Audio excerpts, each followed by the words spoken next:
Hello students, my name is Mohit Soni from Resonance PCCB division. तो बच्चों, आप एक बार फिर से वेलकम है आपका। ठीक है, तो हमने लास्ट क्लास में बच्चों मैटर का जो सेकंड पार्ट है उसको चालू किया था। मैटर के सेकंड पार्ट में हमने डिस्कस किया था बच्चों किसके बारे में, याद है आपको? याद है या नहीं? तो मैटर के सेकंड पार्ट में हमने बच्चों डिस्कस किया था किसके बारे में, जैसे मिक्सचर्स के बारे में, एलिमेंट्स क्या होते हैं, कंपाउंड्स क्या होते हैं। ठीक है, प्योर सब्सटेंस से हमने कहानी स्टार्ट करी थी कि प्योर सब्सटेंस क्या होता है। प्योर सब्सटेंस का क्लासिफिकेशन देखा था हमने। ठीक है, तो हम एलिमेंट्स क्या होते हैं, कंपाउंड्स क्या होते हैं, एलिमेंट्स को क्लासिफाई किया था मेटल्स, नॉन मेटल, मेटलॉइड्स में। कंपाउंड्स के भी हमने क्लासिफिकेशन देखे थे और मिक्सचर का भी क्लासिफिकेशन देखा था, जिसमें हमने होमोजीनियस मिक्सचर, हेट्रोजीनियस मिक्सचर की बात की थी। ठीक है, तो बच्चों उसी लेक्चर को, उसी क्लास को हम आगे कंटिन्यू करते हैं। तो वहाँ तक हमने मिक्सचर के बारे में, होमोजीनियस और हेट्रोजीनियस मिक्सचर तक देख लिया। ठीक है, उसी को कंटिन्यू करते हैं। तो आज हमारे पास नया टॉपिक है बच्चों, देखिए कौन सा है मैटर के सेकंड पार्ट में, सॉल्यूशन। नेक्स्ट टॉपिक क्या है बच्चों आपके पास, सॉल्यूशन। तो बच्चों एक्चुअल में सॉल्यूशन होता क्या है? सॉल्यूशन दो कंपोनेंट्स का मिक्सचर होता है, जिसमें एक तो होता है आपका सॉल्यूट और एक होता है आपका सॉल्वेंट। समझ रहे हो इस बात को कि सॉल्यूशन जो है दो चीजों से मिलकर बना है। एक तो आपका क्या है, एक क्या है बच्चों आपका सॉल्यूट प्लस सॉल्वेंट। ठीक है, सॉल्यूशन जो बनता है वो सॉल्यूट और सॉल्वेंट आपस में जब मिक्स होते हैं तो सॉल्यूशन बनता है। ठीक है, और बच्चों ये नेसेसरी नहीं है कि सॉल्यूशन जो है एक सॉलिड है और एक लिक्विड है, दो चीज़ें आपस में मिक्स हो तभी सॉल्यूशन मिले। जैसे बच्चों के दिमाग में होता है कि सर सॉल्ट को वाटर के अंदर डिजोल्व कर रहे हैं तो वो सॉल्यूशन बन रहा है, but it is not necessary कि सॉलिड और लिक्विड आपस में मिले और सॉलिड जो डिजोल्व हो सके लिक्विड में वही सॉल्यूशन बना रहे हैं। ठीक है, सॉल्यूशन भी अलग अलग टाइप्स के होते हैं। लिक्विड के अंदर मिक्स हो रहा है तो वो भी एक टाइप से सॉल्यूशन है। सॉलिड लिक्विड के अंदर मिक्स हो रहा है तो वो भी क्या है, एक टाइप से सॉल्यूशन ही है। गैस लिक्विड के अंदर मिक्स हो रही है तो वो भी एक टाइप से क्या बन रहा है, सॉल्यूशन ही बन रहा है। बात समझ रहे हो? तो सॉल्यूशन जो है वो जरूरी नहीं है आप जो डिजोल्व हो सके वही सॉलिड जो है उसके अंदर, सॉल्वेंट के अंदर आप मिक्स कर रहे हो और सॉल्यूशन बना रहा है। सॉल्यूशन जो है वो सॉलिड का भी हो सकता है, लिक्विड का भी हो सकता है, गैस का भी हो सकता है, या सॉलिड लिक्विड या फिर गैस लिक्विड का भी हो सकता है। ठीक है, लेकिन यहाँ पर बेसिकली जानने वाली बात यह है बच्चों को, सॉल्यूशन जो है उसके दो कंपोनेंट है, एक आपका सॉल्यूट और एक आपका सॉल्वेंट। तो सॉल्यूट जो है बच्चों वो क्या होगा, जो कम अमाउंट में होगा, है ना, जिसका अमाउंट सॉल्यूशन के अंदर कम होगा वो तो होगा आपका सॉल्यूट, और जिसका अमाउंट सॉल्यूशन में ज़्यादा होगा वो क्या होगा, सॉल्वेंट। या सिंपल सा हम ये समझ ले बच्चों, जो घोलने का काम करेगा, है ना, जो घोलने का, जैसे हम माइंड में एग्जांपल लेके चलते हैं, आपके पास सॉल्ट है ना, 5 ग्राम जो है आपके पास सॉल्ट है और आपके पास 1 लीटर वाटर है। तो वाटर घोलने का काम करेगा किसको, 5 ग्राम सॉल्ट को। तो सॉल्ट तो आपका क्या हो गया, सॉल्यूट, और वाटर क्या हो गया आपका, सॉल्वेंट। तो जब वो दोनों आपस में मिक्स हो रहे हैं बच्चों तो क्या बन रहा है आपका सॉल्यूशन। और सॉल्यूशन क्या होता है, एक होमोजीनियस मिक्सचर ही होता है। बात आ रही है समझ में? तो इसी सीक्वेंस में हम सॉल्यूशन के टाइप्स देखते हैं बच्चों। तो फर्स्ट आता है हमारे पास ट्रू सॉल्यूशन। फर्स्ट क्या है हमारे पास, ट्रू सॉल्यूशन। तो बच्चों ट्रू सॉल्यूशन क्या होता है, देखिए क्या लिखा हुआ है इसमें, a homogeneous mixture of two or more substance is called a solution. True solution कैसा होगा बच्चों, होमोजीनियस मिक्सचर होगा जिसमें दो कंपोनेंट आपस में होमोजीनियस का मतलब मैंने लास्ट क्लास में बताया, यूनिफॉर्मली प्रॉपर वे में क्या होगा, उनका डिस्ट्रीब्यूशन होगा पार्टिकल्स का। ठीक है, तो ट्रू सॉल्यूशन क्या होगा बच्चों, a homogeneous mixture of two or more substances is called a solution. Usually we think of a solution as a liquid that contains either a solid or a liquid or a gas dissolved in it. However, this is not true. कि जरूरी नहीं है कि solid liquid के अंदर solid mix हो, liquid के अंदर लिक्विड मिक्स हो, या लिक्विड के अंदर गैस मिक्स हो तो ही सॉल्यूशन नहीं बनता है। अगर मैं आपसे बोलूँ सॉलिड और सॉलिड, लाइक एलॉयज की अगर हम बात करें, एलॉयज क्या होते हैं, होमोजीनियस मिक्सचर ऑफ मेटल्स। जब मेटल्स आपस में मिक्स होती हैं होमोजीनियसली तो वो भी क्या है, एक टाइप से सॉल्यूशन ही है। आ रही बात समझ में? तो यही लिखा हुआ है, usually we think of a solution as a liquid that contains either a solid or a liquid or a gas dissolve in it. However it is not true. We can also have a solid solution and gaseous solution as in the case of alloys and air. तो alloys की बात करें तो बच्चों alloys भी क्या है, एक तरह से बोल सकते हैं सॉल्यूशन ही है, जिसमें क्या होता है मेटल्स का होमोजीनियसली मिक्सचर होता है, होमोजीनियस मिक्सचर होता है, जिसमें क्या होता है मेटल जो है यूनिफॉर्मली क्या होते हैं, डिस्ट्रीब्यूट रहते हैं। तो वो भी क्या है, एक तरह से सॉल्यूशन ही है। या एयर की बात करें, एयर के अंदर जो गैसेस हैं, गैसेस का जो मिक्सचर है वो कैसा है, होमोजीनियस मिक्सचर है।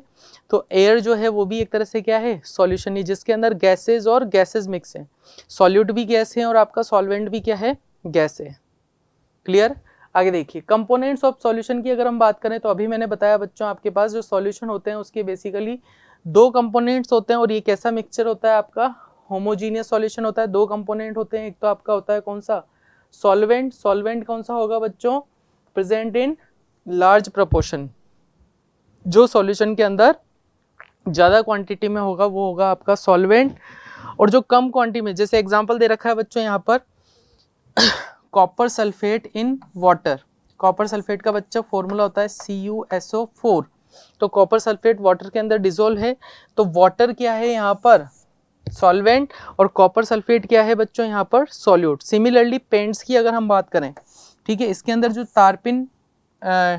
टर्पंटाइल या टारपिन का ऑयल हम नॉर्मली बोलते हैं ना, या टर्पेंटाइन ऑयल जो है वो बच्चों एज ए सॉल्वेंट होगा। ठीक है। सॉल्यूट की अगर बात करें तो बच्चों सॉल्यूट क्या होगा, present in small proportion is called solute. ठीक है। आगे देखिए क्या लिखा है, for example in the solution of common salt in water. तो कॉमन सॉल्ट वाटर के अंदर प्रेजेंट है, तो कॉमन सॉल्ट तो आपका क्या हुआ बच्चा, क्या हुआ ये, सॉल्यूट। और वाटर क्या हुआ बच्चा, सॉल्वेंट। वाटर क्या होगा आपका, सॉल्वेंट। बात आ रही है समझ में।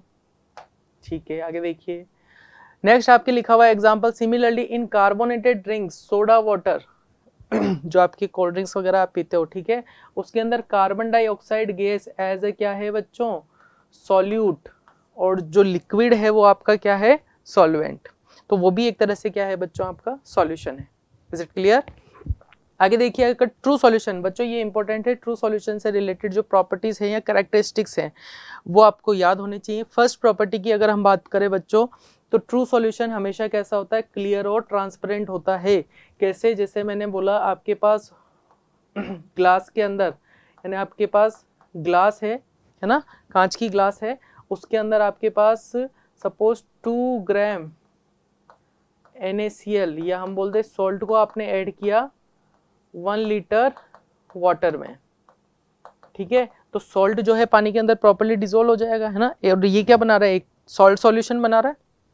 तो सॉल्यूशन जो है वो कैसा बन रहा है, ट्रू सॉल्यूशन बन रहा है। और ट्रू सॉल्यूशन की बच्चों फर्स्ट प्रॉपर्टी ये है, ये हमेशा कैसा होता है, क्लियर होता है और ट्रांसपेरेंट होता है। कैसा होगा, क्लियर होगा और ट्रांसपेरेंट होगा। इसका मतलब क्या होगा कि लाइट जो है उसमें से ग्लास में से इजीली पास हो सकती है। Light can easily pass through it without scattering.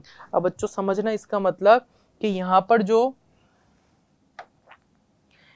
पर आपने क्या किया, ये ट्रू सॉल्यूशन बनाया,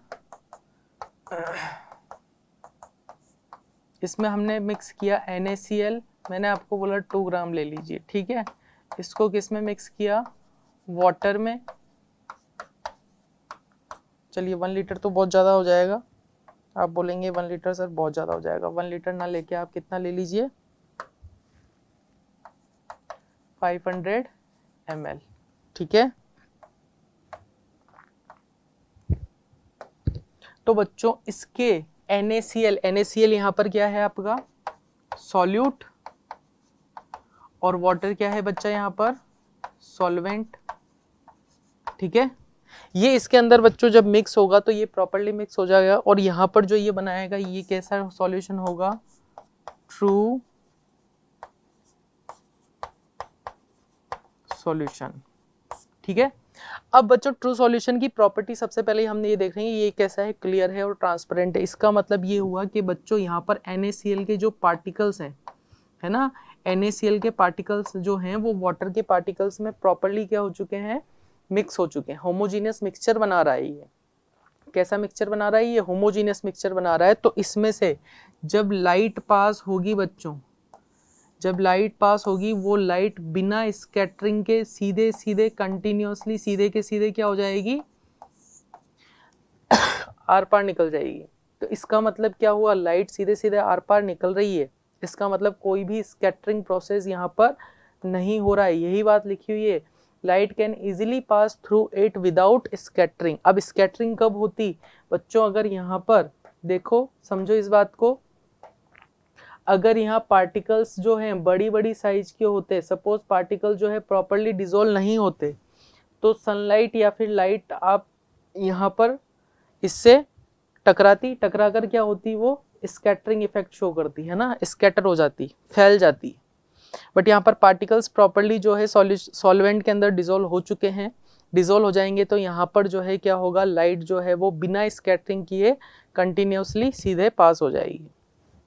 आ रही बात समझ में। नेक्स्ट देखिए, the particles of a solute break down to almost molecular size and their diameter is of the order of 1 nanometre, या 1 नैनोमीटर को आप मीटर में अगर चेंज करना चाहे बच्चों तो लिखेंगे 10⁻⁹ मीटर, या हम बोल सकते हैं मीटर की सबसे स्मॉलेस्ट यूनिट है।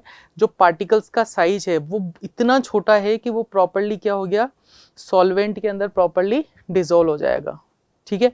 और ये आपको याद रखना है कि जो पार्टिकल का डायामीटर है बच्चों, डायामीटर को हम क्या, वो डायामीटर कैसे, यहाँ से यहाँ तक की जो टोटल लेंथ है,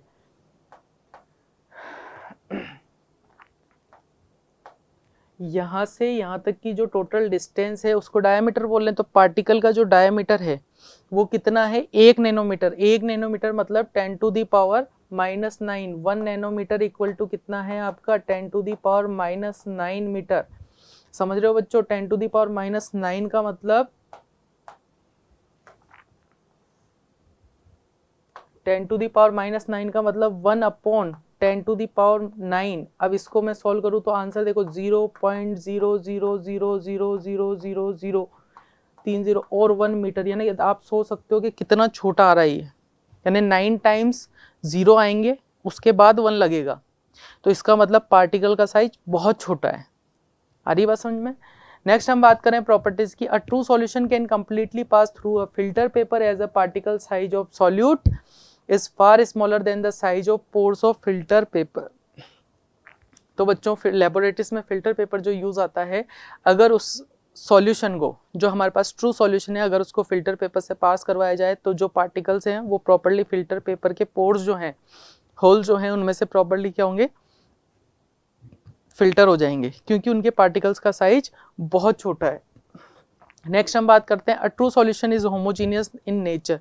ट्रू सॉल्यूशन जो है नेचर में कैसा होगा बच्चों, होमोजीनियस होगा। होमोजीनियस क्यों हो रहा है, क्योंकि जो आपका सॉल्यूट है सॉल्वेंट के साथ प्रॉपर्ली क्या हो रहा है, मिक्स हो रहा है। क्लियर। नेक्स्ट प्रॉपर्टी की बात करते हैं बच्चों, in a true solution the particle of solute do not settle down provided temperature is constant. अगर हम टेम्परेचर भी प्रोवाइड करें या कांस्टेंट टेम्परेचर पर देखें तो पार्टिकल जो है सेटल डाउन नहीं होंगे। क्यों नहीं होंगे, अभी हमने देखा, यहाँ पर देखिए पार्टिकल सेटल डाउन कैसे होंगे, यहाँ पर सेटल डाउन होंगे क्या, नहीं होंगे। क्यों नहीं होंगे, क्योंकि ये प्रॉपर्ली क्या हो चुके हैं, होमोजीनियस मिक्सचर बना लिया इन्होंने सॉल्वेंट के साथ। ये प्रॉपर्ली क्या हो चुके हैं, सॉल्वेंट के साथ प्रॉपर्ली होमोजीनियस मिक्सचर बना के डिसॉल्व हो चुके हैं, ठीक है। तो यहाँ पर जो है, यहाँ पर सेटल डाउन नहीं होंगे। Next, from a true solution the solute can easily be recovered by evaporation or crystallisation. तो हम क्या बोल सकते हैं कि जो आपके सॉल्यूट के पार्टिकल्स है उनको वापस रिकवर किया जा सकता है, किसकी हेल्प से, इवेपोरेशन प्रोसेस से या फिर क्रिस्टलाइजेशन प्रोसेस से। बच्चों इवेपोरेशन अच्छे से हमने पढ़ा है मैटर के फर्स्ट पार्ट में, ठीक है। क्रिस्टलाइजेशन प्रोसेस में ये होता है, अगर आपके पास कोई सॉल्यूशन है, ठीक है, उसको एक सैचुरेटेड लेवल पर, सैचुरेटेड का मतलब सिंपल सा ये समझिए कि उसको आप गर्म कर रहे हैं, ठीक है, वो अपने मैक्सिमम पॉइंट तक, एक मैक्सिमम जितना वो बॉईल हो सकता है वो होगा, उसको हीट करने के बाद, मैक्सिममली हीट करने के बाद वापस उसको आप कूल करते हो, ठंडा करते हो, तो आपको पार्टिकल्स मिल जाते हैं सॉल्यूट के। तो ये प्रोसेस होता है किसका, क्रिस्टलाइजेशन का। सिंपल सा एग्जांपल जैसे मैं बताऊं, आप लोगों ने देखा होगा हमारे घरों में होली दिवाली पर जब मिठाई बनती है ना, तो ऐसी मिठाई जैसे खुरमे वगैरह बनते हैं जिन पर चाशनी, मम्मा जो है क्या करती हैं, चाशनी चढ़ाती है ना, तो क्या करती हैं, उनको एक फिक्स अमाउंट में चीनी लेती है, फिक्स अमाउंट में वाटर लेते हैं, दोनों को मिक्स करते हैं, उसको कंटिन्यूसली क्या करते हैं, हीट करते हैं, ठीक है, पतीले में या कढ़ाई वगैरह में कंटिन्यूसली। तो उनको पता चल जाता है कि वहाँ पर जो है एक सॉल्यूशन तैयार हो जाता है। है ना। सॉल्यूशन जो है वो देखते हैं एक तार या दो तार की चाशनी बनी है नहीं बनी है, तो वो एक तार दो तार का मतलब क्या है कि उनको वहां पर जो है आपका सॉल्यूशन कैसा बन चुका है, एक सैचुरेटेड टाइप का बन चुका है, ठीक है। फिर उसको क्या करते हैं, वो जो भी हमारे खुरमे वगैरह है उनके ऊपर वो चाशनी डालते हैं और उसको वापस ठंडा करते हैं। तो ठंडा करते हैं तो वापस आपको शुगर के क्रिस्टल्स मिल जाते हैं और यही प्रोसेस क्या कहलाता है, क्रिस्टलाइजेशन। तो सिंपल सा मैंने आपको एग्जांपल बताया, जो क्रिस्टलाइजेशन प्रोसेस जनरली हम हमारे घरों में भी देख सकते हैं, ठीक है। तो शुगर सॉल्यूशन था, उसको हीट किया, हीट करने के बाद वो गर्म हुआ, ठीक है। गर्म होने के बाद एक स्टेट वहां पर बनी सॉल्यूशन की, ठीक है। तो एक मैक्सिमम मतलब टेम्परेचर जैसे जैसे बढ़ाते गए तो हीट करते हुए, तो वहां पर सॉल्यूशन जो है कैसा हुआ, एक कंसंट्रेटेड बोल सकते हैं जिसको, या फिर सैचुरेटेड बोल सकते हैं। फिर उसको उन्होंने क्या किया, ठंडा किया। ठंडा होने के बाद क्या हुआ, शुगर के क्रिस्टल्स वापस हमें मिल जाते हैं। तो वो क्या है, आपका क्रिस्टलाइजेशन प्रोसेस ही है। क्लियर है। तो इसी तरह हम क्या कर सकते हैं, ट्रू सॉल्यूशन आपके पास है तो उसके जो सॉल्यूट के पार्टिकल्स है बच्चों वापस रिकवर कर सकते हैं किस प्रोसेस से, bye the process of evaporation or crystallisation. ठीक है बच्चों, आगे देखिए। अब अगर हम सॉल्यूशन को और फर्दर डिवाइड करना चाहें बच्चों, तो सॉल्यूशन के टाइप्स की अगर बात करें तो फर्स्ट है बच्चों on the basis of concentration. तो सबसे पहले तो ये समझना जरूरी है what is the meaning of concentration. Concentration आगे अभी वापस आएगा। तो कंसंट्रेशन का मतलब होता है बच्चों amount of solute present in amount of solvent, यानी कितना सॉल्यूट कितने सॉल्वेंट में मिक्स है, वही क्या कहलाती है, उसकी कंसंट्रेशन। समझ रहे हो इस बात को, कि कितना सॉल्यूट कितने सॉल्वेंट में मिक्स है, वही क्या कहलाएगी, उसकी कंसंट्रेशन। तो कंसंट्रेशन के बेसिस पर बात करें बच्चों, तो सॉल्यूशन जो है आपके सॉल्यूशन थ्री टाइप्स में हम डिवाइड कर सकते हैं। वो है आपका सैचुरेटेड, अनसैचुरेटेड और सुपर सैचुरेटेड सॉल्यूशन। बच्चों इस चीज को ऐसे समझिएगा, जैसे सपोज करिए मैंने आपको बोला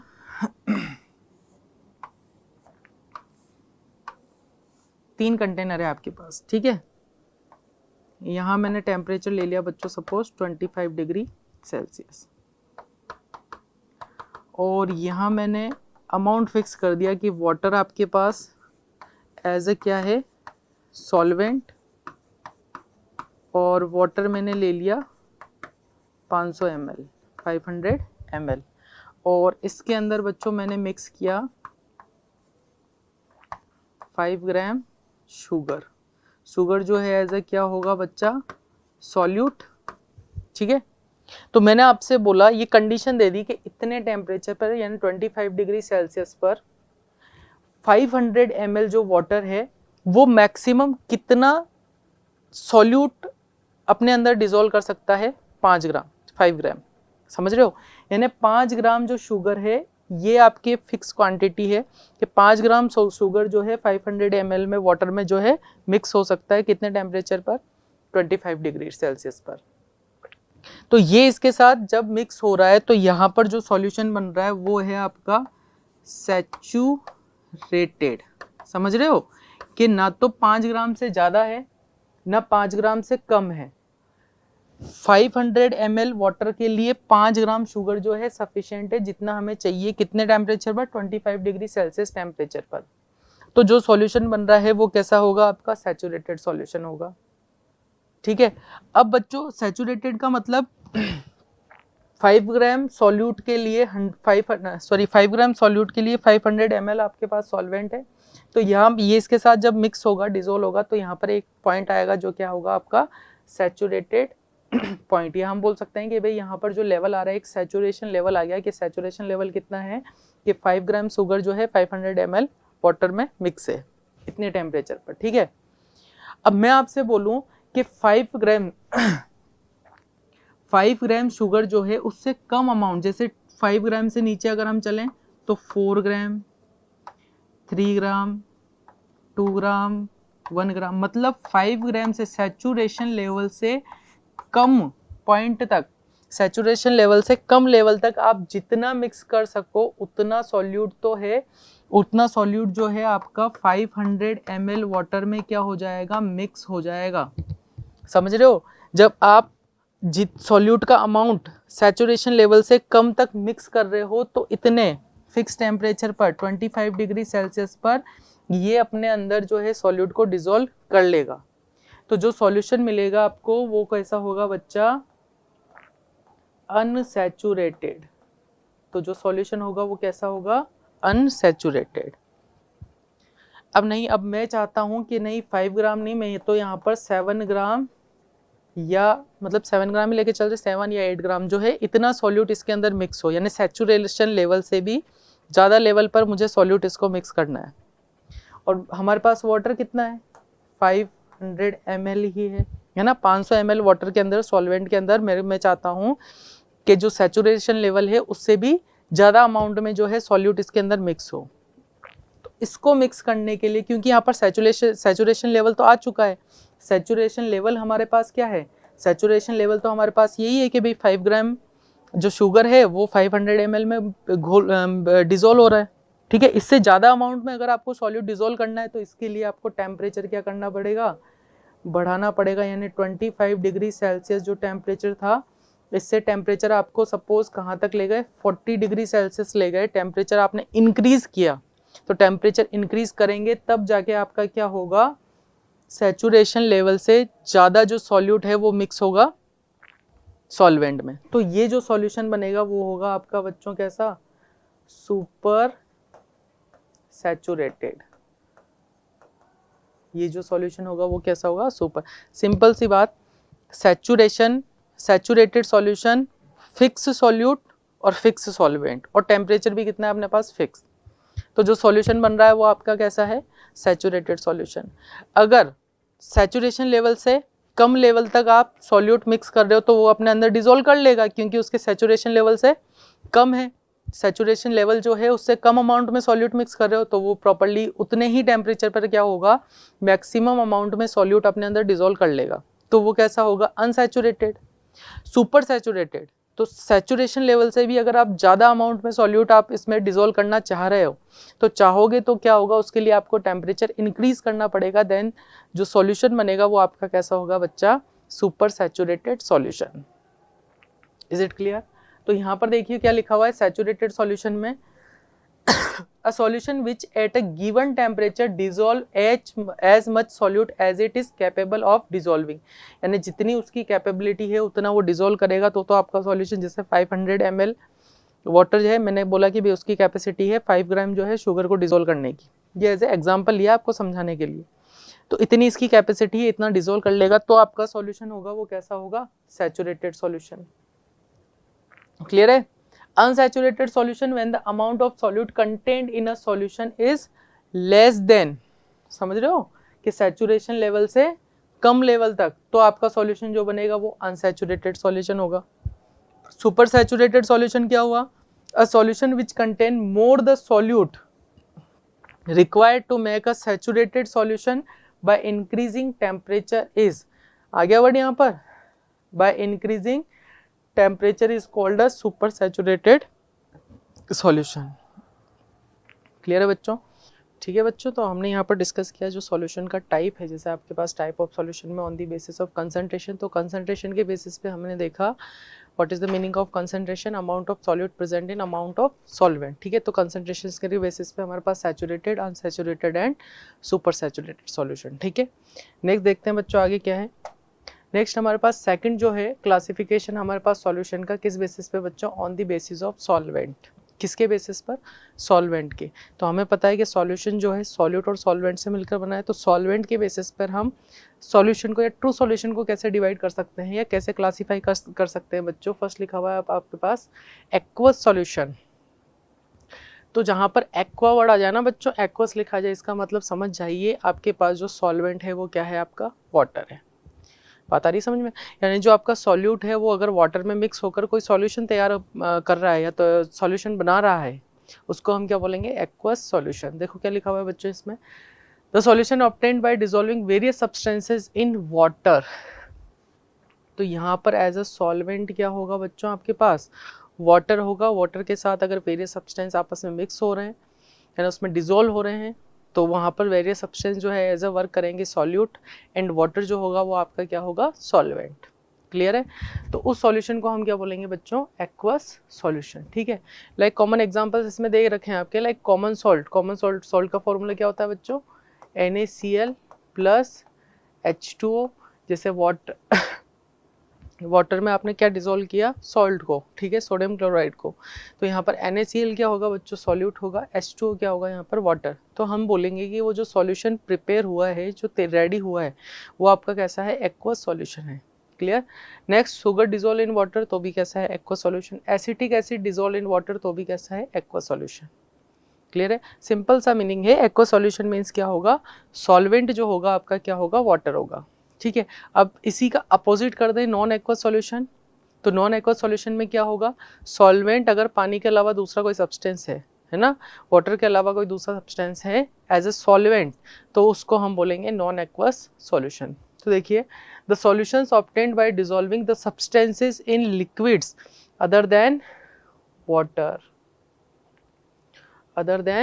water are called non-aqueous solution. The common non-aqueous solution solvents are alcohol। बच्चों ये आपको याद रखना है कि पानी के अलावा जो सॉल्वेंट हम यूज करते हैं वो कौन सा होता है, alcohol, carbon disulphide, carbon tetra chloride, acetone, benzene etcetera. Alcohol, carbon disulphide, carbon tetrachloride, acetone, benzene, इन सबको हम एज अ सॉल्वेंट यूज़ करते हैं जिसके अंदर सब्सटेंस जो है, सॉल्यूट जो है वो डिसॉल्व होता है। ठीक है, एग्जांपल्स दे रखा है बच्चों इसमें, लाइक आयोडीन। तो आयोडीन यहाँ पर क्या हो गया आपके पास, सॉल्वेंट, डिसॉल्व्स इन कार्बन टेट्राक्लोराइड। तो आयोडीन जो है CCl4 कार्बन टेट्राक्लोराइड में जो है डिसॉल्व हो जाएगा बच्चों। तो आयोडीन जो है यहाँ पर हमारे पास सॉल्यूट है, कार्बन टेट्राक्लोराइड CCl4 क्या है हमारे पास, सॉल्वेंट है। तो वाटर है क्या यहाँ पर, वाटर नहीं है, वाटर प्रेजेंट नहीं है, तो वाटर नहीं है एज ए सॉल्वेंट, वाटर नहीं होगा, तो जो सॉल्यूशन हमारे पास बनेगा वो क्या होगा आपका, non aqueous solution. Clear? Next example दे रखा है, sulphur dissolve in carbon disulphide. Sulphur को अगर हम कार्बन डाइसल्फाइड में डिसॉल्व करें तो कार्बन डाइसल्फाइड तो आपका क्या हो गया, सॉल्वेंट, सल्फर क्या हो गया यहाँ पर, सॉल्यूट। क्लियर है? Next, sugar dissolve in alcohol. Sugar को अगर डिसॉल्व करें बच्चों हम अल्कोहल में, तो अल्कोहल आपका एज अ सॉल्वेंट वर्क करेगा और शुगर जो है एज अ सॉल्यूट। ठीक है, तो किस बेसिस पे बच्चों, सॉल्वेंट के बेसिस पे हमारे पास दो टाइप के सॉल्यूशन हो सकते हैं, एक तो एक्वस एंड एक non aqueous. Aqueous means solvent is used as water is used as a solvent, and other than water जो होगा लाइक CCl4 हो गया, अल्कोहल हो गया, ये सारी चीज़ें जो हैं एज अ सॉल्वेंट अगर वर्क करती हैं तो वहाँ पर जो है आपका सॉल्यूशन कैसा होगा, non aqueous solution. That solution is known as non aqueous solution. Clear? आगे देखिए, on the basis of physical state of solute and solvent. तो बच्चों जब मैंने चैप्टर स्टार्ट किया था तो वहाँ पर मैंने आपको बताया था कि सॉल्यूशन जरूरी नहीं है कि सॉल्यूशन के अंदर जो है एक सॉलिड स्टेट में हो और एक लिक्विड स्टेट में हो, इट इज़ नॉट कंपल्सरी, है ना। तो हम ये नहीं बोल सकते कि सॉलिड को आप मिक्स कर रहे हो लिक्विड में तभी सॉल्यूशन प्रिपेयर हो रहा है, it is not necessary. Solid अगर सॉलिड स्टेट में भी यहाँ पर मिक्स हो रही है तो भी एक तरह से क्या बन रहा है, सॉल्यूशन बन रहा है। लिक्विड में मिक्स हो रहा है तो वो भी एक तरह से क्या बन रहा है, सॉल्यूशन बन रहा है। गैस लिक्विड में मिक्स हो रही है तो वो भी एक तरह से क्या बन रहा है, सॉल्यूशन बन रहा है। अब इसी बेसिस पे, फिजिकल स्टेट के बेसिस पे अगर हम क्लासिफाई करना चाहें इसको सॉल्यूशन को, तो फर्स्ट हमारे पास है बच्चों सॉलिड सॉलिड सॉल्यूशन। कैसा सॉल्यूशन है, सॉलिड और सॉलिड, यानी फिजिकल स्टेट जो है सॉल्यूट की और सॉल्वेंट की, समझ रहे हो। हमारे पास सॉल्यूशन जो है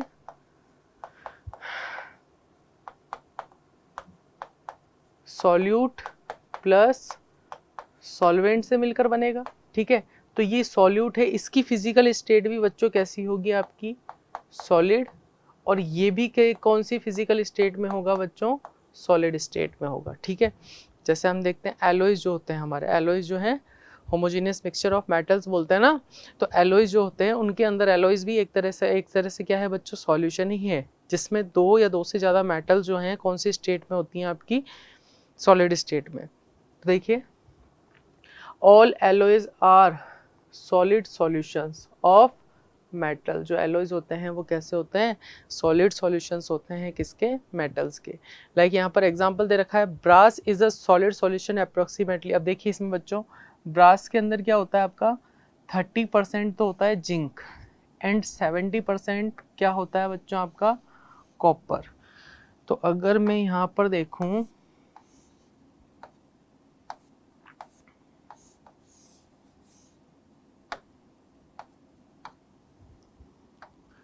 तो बच्चों ब्रास जो है आपका किसका एलॉय है, ये जिंक प्लस कॉपर का, ठीक है। और जिंक कितना परसेंट है बच्चों आपके पास, 30%, और कॉपर कितना होगा, 70%। दोनों की स्टेट कैसी है, सॉलिड स्टेट है। अब इन दोनों में सॉल्यूट कौन है, सॉल्वेंट कौन है, तो जिसकी क्वांटिटी ज़्यादा है वो सॉल्वेंट, जिसकी क्वांटिटी कम है वो क्या होगा आपका, सॉल्यूट। तो यहाँ पर जिंक जो है हम बोल सकते हैं ये सॉल्यूट है, और ये क्या है आपका, सॉल्वेंट। दोनों की स्टेट कैसी है बच्चों, सॉलिड स्टेट है। तो इट्स मीन जो एलॉय बन रहा है आपका ब्रास, ब्रास जो है वो आपका क्या है, एक सॉल्यूशन ही है, जिसको हम बोलेंगे सॉलिड सॉल्यूशन ऑफ मेटल्स, ठीक है। आगे देखिए, in this solid solution copper larger compound is solvent and zinc smaller compound is solute. Similarly bell metal, कौन सी मेटल बच्चों, बेल मेटल। ये चीजें इंपॉर्टेंट है, यही चीजें आपके पूछी जाती है कि बेल मेटल जो है किसका एलॉय है तो सॉल्यूशन है किसका alloy, is a solid solution of 80% of copper and 20% of tin. It's mean अगर मैं यहाँ पर शॉर्ट में लिखना चाहूँ तो बेल मेटल जो है बच्चों आपका किसका एलॉय है, आपका कॉपर का प्लस टिन।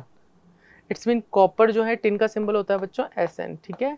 तो यहाँ पर जो है कॉपर कितना परसेंट है बच्चों, 80%, एंड टिन इज 20%। तो सीधा सीधा दिख रहा है कॉपर और टिन में से जो आपका है, कॉपर एज अ सॉल्वेंट यहाँ पर यूज होगा और टिन जो है एज अ सॉल्यूट वर्क करेगा।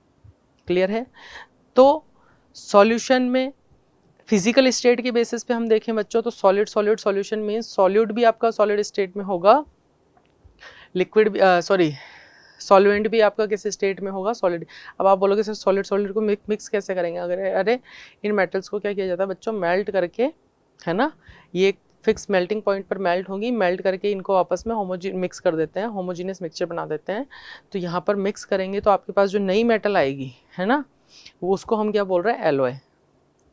सॉलिड स्टेट में तो है ही, उन्हें मेल्ट करके आपस में मिक्स करके नई जो स्टेट मिल रही है हमें मेटल की, वो है आपका एलॉय। जैसे ब्रास हो गया, ब्रॉन्ज हो गया, ठीक है। यहाँ पर जो है आपका क्या दे रखा है, बेल मेटल दे रखा है। तो बेल मेटल का भी यूज रखिए, याद रखिएगा बच्चों, ये किसका मिक्सचर होता है, कॉपर प्लस टिन का, जिसमें कॉपर जो है आपका कितना 80% और टिन कितना होता है बच्चों 20%। क्लियर। आगे देखिए, सॉलिड लिक्विड सॉल्यूशन, तो ये तो आप पढ़ते ही आए हो शुरू से। सॉलिड और लिक्विड, सॉलिड मीन्स सॉलिड जो है आपका क्या होगा यहाँ पर एज अ सॉल्यूट, और लिक्विड जो है बच्चों एज ए क्या होगा, सॉल्वेंट, ठीक है। देखते हैं इसके example. Sugar solution is an example in which sugar is the solute, sugar क्या होगा, सॉल्यूट होगा, and water is the solvent. Similarly common salt solution, जिसके अंदर आपका सॉल्ट जो है बच्चों क्या होगा, सॉल्यूट, और वाटर जो है वो क्या होगा आपका सॉल्वेंट, ठीक है। नेक्स्ट आपका दे रखा है, इन case of tincture of iodine, tincture of iodine में आयोडीन जो है वो आपका सॉल्यूट होगा और इथाइल अल्कोहल क्या होगा, सॉल्वेंट। टिंचर ऑफ आयोडीन यानी जहाँ पर चोट वगैरह लग जाती है तो वहाँ पर इसका यूज आता है टिंचर ऑफ आयोडीन का। तो उसमें भी आपका जो आयोडीन है बच्चों वो सॉलिड स्टेट में, ठीक है, वो एज अ सॉल्यूट वर्क करेगा। इथाइल अल्कोहल जो है वो आपका क्या होगा बच्चों, as a solvent. Clear. Next है आपका liquid liquid solution, liquid means solute भी लिक्विड फॉर्म में है और आपका सॉल्वेंट भी क्या है, लिक्विड फॉर्म में है। तो दोनों आपस में मिक्स होकर भी सॉल्यूशन बना रहे हैं। लाइक एग्जांपल देखिए इसमें, vinegar, acetic acid is solute and water is solvent. तो ये विनेगर हो गया, एसिटिक एसिड हो गया, ठीक है।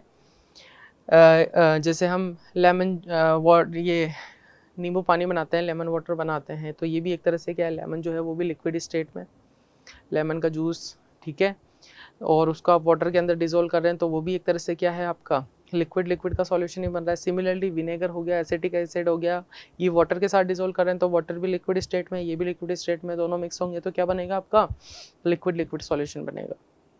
क्लियर है। नेक्स्ट देखिए gas liquid solution. Gas liquid means जो ज़्यादा अमाउंट में होगा वो सॉल्वेंट, जो कम अमाउंट में होगा वो सॉल्यूट। तो गैस लिक्विड, तो गैस आपका सॉल्यूट जो है वो किस स्टेट में होगा, गैसेस स्टेट में।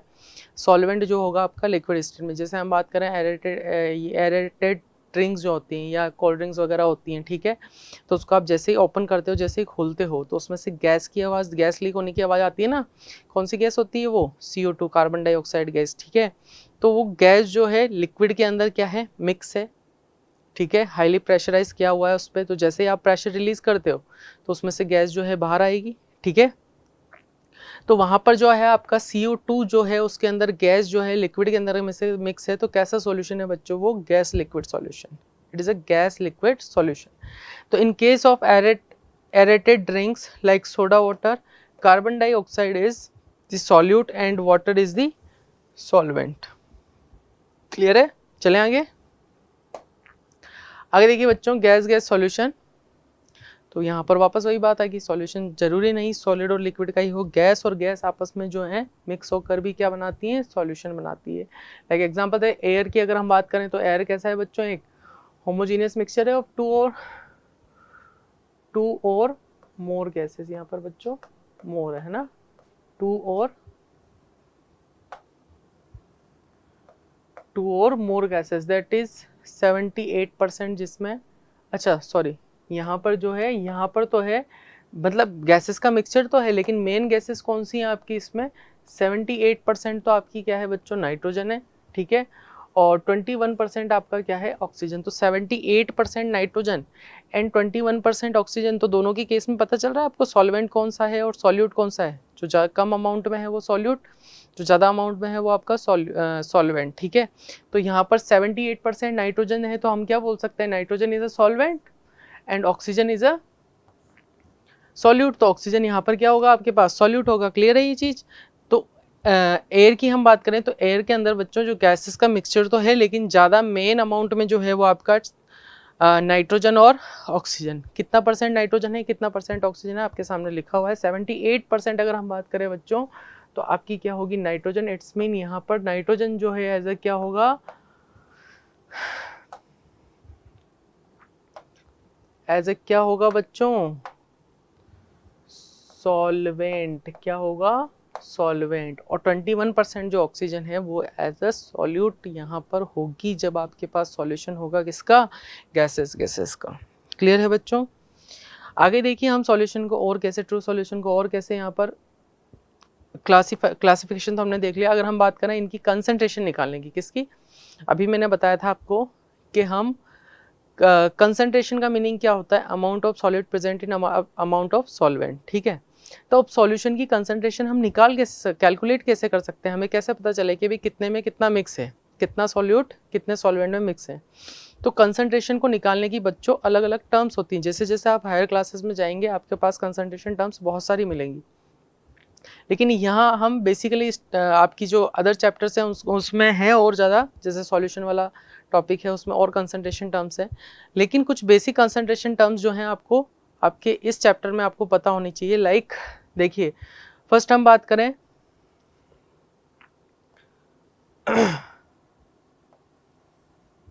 मास ऑफ दिस और concentration of a solution in terms of mass percentage of solute.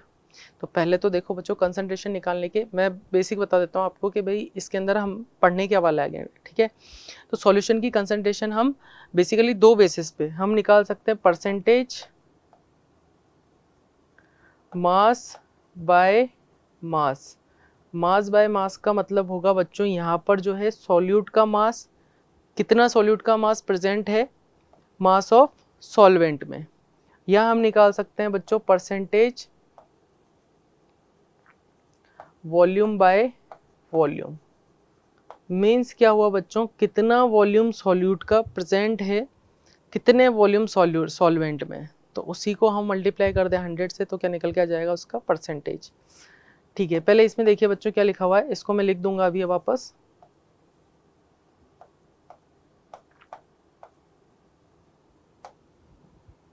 देखिए, it is defined as the amount of solute, अभी मैंने डेफिनेशन बताई थी, amount of solute present in a given quantity of a solution, given quantity of the solution. The most common method for expressing the concentration of a solution is called percentage method. यानी mostly जो है हम use करते हैं वो कौन सा method होता है बच्चों आपके पास, कौन सा मेथड होता है बच्चों, परसेंटेज मेथड. तो सबसे पहले तो कंसंट्रेशन क्या होती है ये समझ में आया कि आपके पास कितना सॉल्यूट प्रेजेंट है सॉल्यूशन के अंदर या सॉल्वेंट के अंदर. ठीक है भाई, सॉल्यूशन कैसे बनेगा, सॉल्यूट प्लस सॉल्वेंट करेंगे तभी आपके पास सॉल्यूशन बनेगा. तो आप ये बोल दीजिए कि आपके पास कितना सॉल्यूट प्रेजेंट है सॉल्यूशन के अंदर या कितना सॉल्यूट प्रेजेंट है सॉल्वेंट के अंदर, यही उसकी क्या कहलाएगी, कंसंट्रेशन कहलाएगी.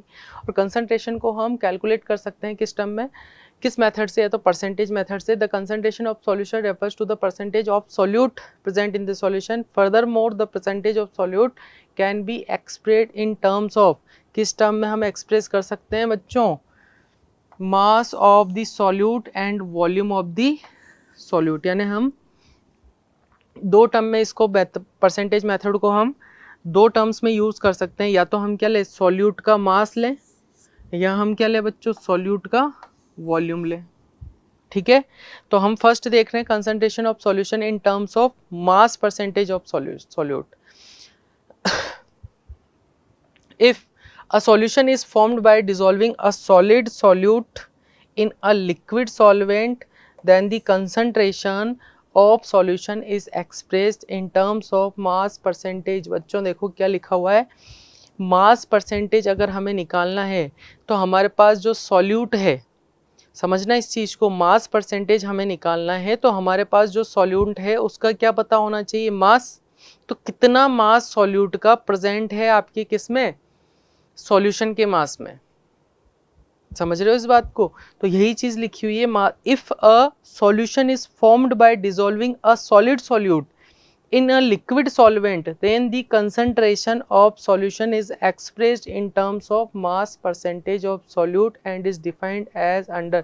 तो इसको हम कैसे डिफाइन कर सकते हैं, तो समझे, यानी आपका सॉल्यूट का मास, कितना सॉल्यूट कितने सॉल्यूशन में प्रेजेंट है उसको हम कैलकुलेट कर सकते हैं. और इसको कैसे डिफाइन कर सकते हैं, बाय द फॉर्मूला देखिए यहाँ पर, the concentration of solution is the mass of the solute in grams which is present in 100 gram of solution. तो concentration of solution is the mass of, concentration का मतलब mass of solute in grams which is present in 100 gram of solution. समझ में आई बात, कि solute जो है उसका मास, सॉल्यूशन 100 ग्राम सॉल्यूशन में मिक्स है, यहाँ पर 100 ग्राम हमने लेके चले, मतलब मान लिया है. ठीक है, और क्वेश्चन में आपको चेंज मिलेगा, वो जितना आपको सॉल्यूशन का मास दे दे वो रख दो और सॉल्यूट का मास ऊपर रख दो, इनटू 100 कर दीजिए. It is very important to keep in mind that the percentage concentration of a solution refer to mass solution solute in 100 gram of solution and not 100 gram of solvent. तो यहाँ पर ये बोल रहा है जब आप कैलकुलेशन करोगे तो वहाँ पर आपको 100 ग्राम सॉल्वेंट नहीं लेके चलना है, 100 ग्राम सॉल्यूशन. सॉल्यूशन क्यों लिया है, क्योंकि सॉल्यूशन के अंदर आपके पास सॉल्यूट प्लस सॉल्वेंट दोनों का मास ऐड होगा. ठीक है, आगे देखिए, the concentration of solution in terms of mass percentage of solute is calculated by. अब देखिए कंसंट्रेशन ऑफ सॉल्यूशन कैसे निकालेंगे हम, मास ऑफ सॉल्यूट, अभी मैंने बताया था कि सॉल्यूट का मास सॉल्वेंट के मास में, सॉल्वेंट यहाँ कैलकुलेशन में हम क्या लेंगे, सॉल्यूशन के मास में कितना डिजोल्व है, मास of solution, sorry mass of solute in grams divide by mass of solution in grams multiply by 100. अब जो सॉल्यूशन का मास है अभी मैंने बताया आपको, सॉल्यूट प्लस सॉल्वेंट का मास करेंगे मल्टीप्लाई बाय 100. क्लियर है. तो बच्चों यहाँ पर देखो, मैं यहाँ पर शॉर्ट में इसको लिख दूँ, आपको निकालना क्या है, परसेंटेज निकालना है मास या वेट बाय वेट का. यहाँ पर स्मॉल w रिप्रेजेंट कर रहा है मास या वेट, केमिस्ट्री के अंदर दोनों सेम चीज़ है. ठीक है, वेट ऑफ सॉल्यूट या mass of solute divide by weight of solution या मास ऑफ सॉल्यूशन. ठीक है, is equal to mass of solute divide by mass of solution multiply by 100, तो आपके पास क्या निकल के आ जाएगी, परसेंटेज मास बाय मास या वेट बाय वेट। अब मास ऑफ सॉल्यूशन लेना, अगर आपको सॉल्यूशन का मास दिया जाए तो डायरेक्ट ऐसे इसका डिवाइड कर दो।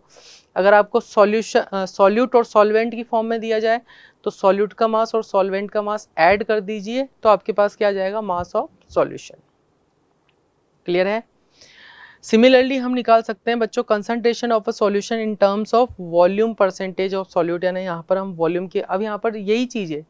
अब यहाँ क्या होगा, परसेंटेज वॉल्यूम बाय वॉल्यूम अगर निकालेंगे तो यहाँ पर क्या आएगा, volume of solute divide by volume of solution multiply by 100।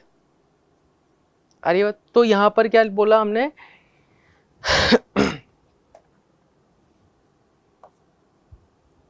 यही चीज को हम ऐसे वॉल्यूम की टर्म में लिख सकते हैं ना, percentage small v upon capital V।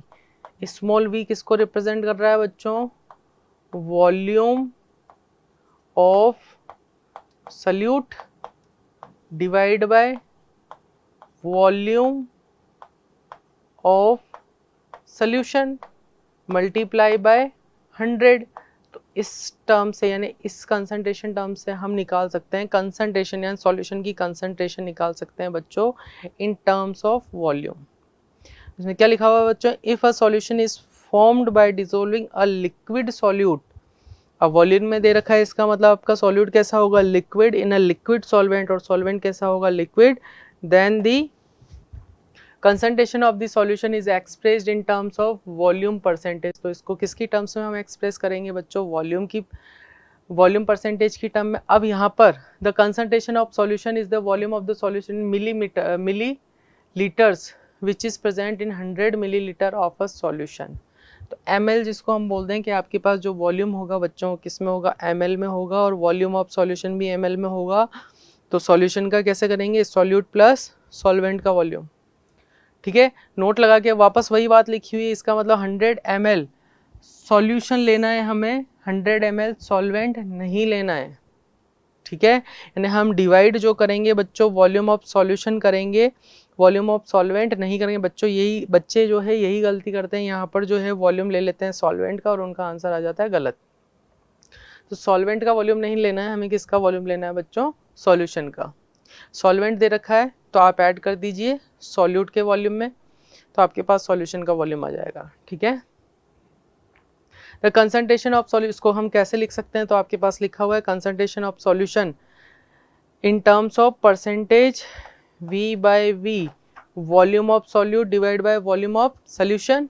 तो यहाँ पर परसेंटेज देखिए बच्चों in ml, volume of solute in ml divide by volume of solution in ml into 100 किया है हमने। तो यहाँ पर सॉल्यूट, अगर आपके पास सॉल्यूशन निकालना है तो volume of solute plus volume of solvent हो जाएगा। आगे देखिए, चलिए एक न्यूमेरिकल यहाँ पर है आपके पास, a solution contains 50 ml of alcohol. अब देखिए यहाँ पर 50 ml of alcohol mixed with 150 ml of water. तो सबसे पहले ऐसे क्वेश्चंस में तो ये देखिए बच्चों सॉल्यूट कौन सा है और सॉल्वेंट कौन सा है। तो यहाँ पर देखो जरा 50 ml एल्कोहल, ये तो आपका क्या हो गया सॉल्यूट, 150 ml ऑफ वाटर, तो ये आपका क्या हो गया बच्चा solvent. Clear, calculate concentration of this solution. तो सीधा सा, अब यहाँ पर उसने बोला नहीं है आप परसेंटेज वेट बाय वेट या मास बाय मास लो या वॉल्यूम बाय वॉल्यूम लो, ये आपको क्वेश्चन में पहचानना पड़ेगा कि सॉल्यूट आपका किस में दिया है, वॉल्यूम में दिया है ना, ml में दिया है, और सॉल्वेंट भी आपका किस में दिया है, वॉल्यूम में यानी ml में दिया है। दोनों ml में है, इट्स मीन इसका मतलब हमारे पास कंसंट्रेशन टर्म कौन सी निकलेगी, कौन सी निकलेगी, परसेंटेज वॉल्यूम बाय वॉल्यूम वाली ही निकलेगी। तो परसेंटेज वॉल्यूम बाय वॉल्यूम हम क्या लगाते हैं, volume of solute divide by volume of solution into क्या कर देंगे 100। तो वॉल्यूम ऑफ सॉल्यूट हमें दे रखा है कितना है हमारे पास, वॉल्यूम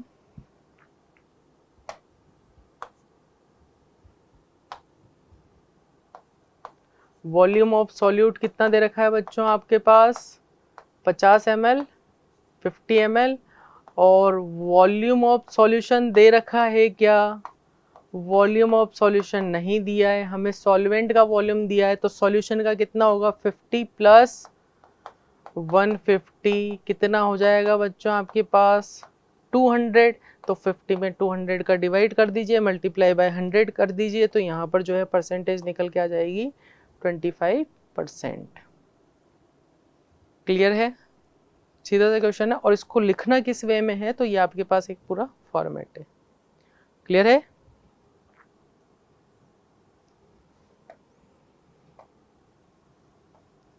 तो ये बात समझ में आई। तो इसी तरह बच्चों अगर आपको मास की टर्म में दे रखा हो तो मास की टर्म में भी निकाल सकते हैं। और जैसे मास की टर्म में दे रखा होगा तो आपको क्या दे रखा होगा बच्चों, जो आपका सॉल्यूट है उसका मास दे रखा होगा, या तो सॉल्यूशन का मास दे रखा होगा, या फिर आपके पास सॉल्वेंट का मास दे रखा हो। जैसे इस क्वेश्चन में हमारे पास वॉल्यूम दिया सॉल्वेंट का, तो आपको अगर मास निकालना है सॉल्यूशन का तो दोनों का आप सॉल्यूट को और सॉल्वेंट को ऐड कर देंगे। क्लियर है बच्चों। एक चीज, एक टर्म और होती है यहाँ पर,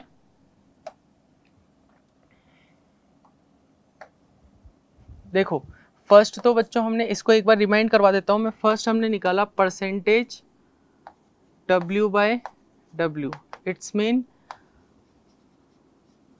मास of solute divide by mass of solution multiply by 100। तो ये तो हमारा परसेंटेज W बाय W निकला। एक निकलता है बच्चों percentage V upon capital V। अभी आपने देखा, इसको हम क्या लिखेंगे, volume of solute divide by volume of solution multiply by 100। एक टर्म और होती है बच्चों, याद रखिए, परसेंटेज W अपॉन V। अब देखो W अपॉन V आ रहा है, इसका मतलब ऊपर तो क्या आएगा, मास। तो यहाँ हम क्या लिखेंगे, मास of solute divide by volume of solution multiply by 100। तो इन तीन चीज़ों से आप निकाल सकते हो कंसंट्रेशन, निकाल सकते हो किसी भी सॉल्यूशन की। अब बच्चों क्वेश्चंस की जब आप प्रैक्टिस करोगे ना, तो कहीं कहीं पर क्वेश्चन जो है आपको डेंसिटी की फॉर्म में दे रखा होगा। किसकी फॉर्म में दे रखा होगा बच्चों, डेंसिटी की फॉर्म में। तो अगर देखो आपको मास ऑफ सॉल्यूट गिवन है और डेंसिटी अगर गिवन है, क्या गिवन है बच्चों, डेंसिटी आपको गिवन है। कोई सॉल्यूशन है उसके अंदर आपको सॉल्यूट का मास दे रखा है और डेंसिटी दे रखी है, और आपसे सपोज पूछा है, आपसे क्या पूछा है, आपसे पूछ लिया है बताइए परसेंटेज वॉल्यूम बाय, चलो मास दे रखा है ना, तो आपसे पूछा जाएगा कि बताइए आप इसका परसेंटेज W बाय W क्या होगा। क्वेश्चंस की आप प्रैक्टिस करेंगे तो उसके अंदर क्वेश्चंस आपको मिलेंगे इस टाइप के, तो उनको कैसे सॉल्व करना है एक आइडिया दे रहा हूँ, ठीक है। तो आपके पास मास ऑफ सॉल्यूट प्रेजेंट होगा, मास ऑफ सॉल्यूट दे रखा होगा, ठीक है। डेंसिटी आपको गिवन दे रखी है, डेंसिटी की टर्म में अगर आपके पास क्वेश्चंस हैं तो उनको कैसे सॉल्व करना है, डेंसिटी आपको दे रखी होगी, ठीक है। और आपसे पूछ लिया परसेंटेज W, तो हमें पता है परसेंटेज W बाय W हमारे पास मास ऑफ सॉल्यूट है divide by mass of solution है। अब आप बोलोगे सर यहाँ पर मास ऑफ सॉल्यूशन कैसे कैलकुलेट करेंगे, तो बच्चों मास ऑफ सॉल्यूशन के लिए डेंसिटी ऑफ सॉल्यूशन गिवन है, तो हम जानते हैं we know that density is equal to mass of solution divide by volume of solution, ठीक है। तो देखो इस केस में अगर आपसे W बाय W पूछ रहे हैं ना, तो ये चीज भी गिवन होगी, वॉल्यूम ऑफ सॉल्यूशन भी दे रखा होगा। तो मास ऑफ सॉल्यूशन कैसे निकलेगा,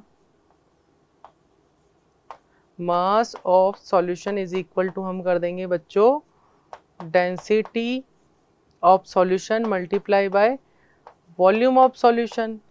तो इन दोनों को आप मल्टीप्लाई करके क्या निकाल लोगे, मास ऑफ सॉल्यूशन निकाल लोगे। मास ऑफ सॉल्यूशन आपके पास आ जाएगा, तो यहाँ मास ऑफ सॉल्यूशन पुट कर दीजिए, यहाँ मास ऑफ सॉल्यूट आपके पास है ही सही, मल्टीप्लाई बाय 100 कर देंगे।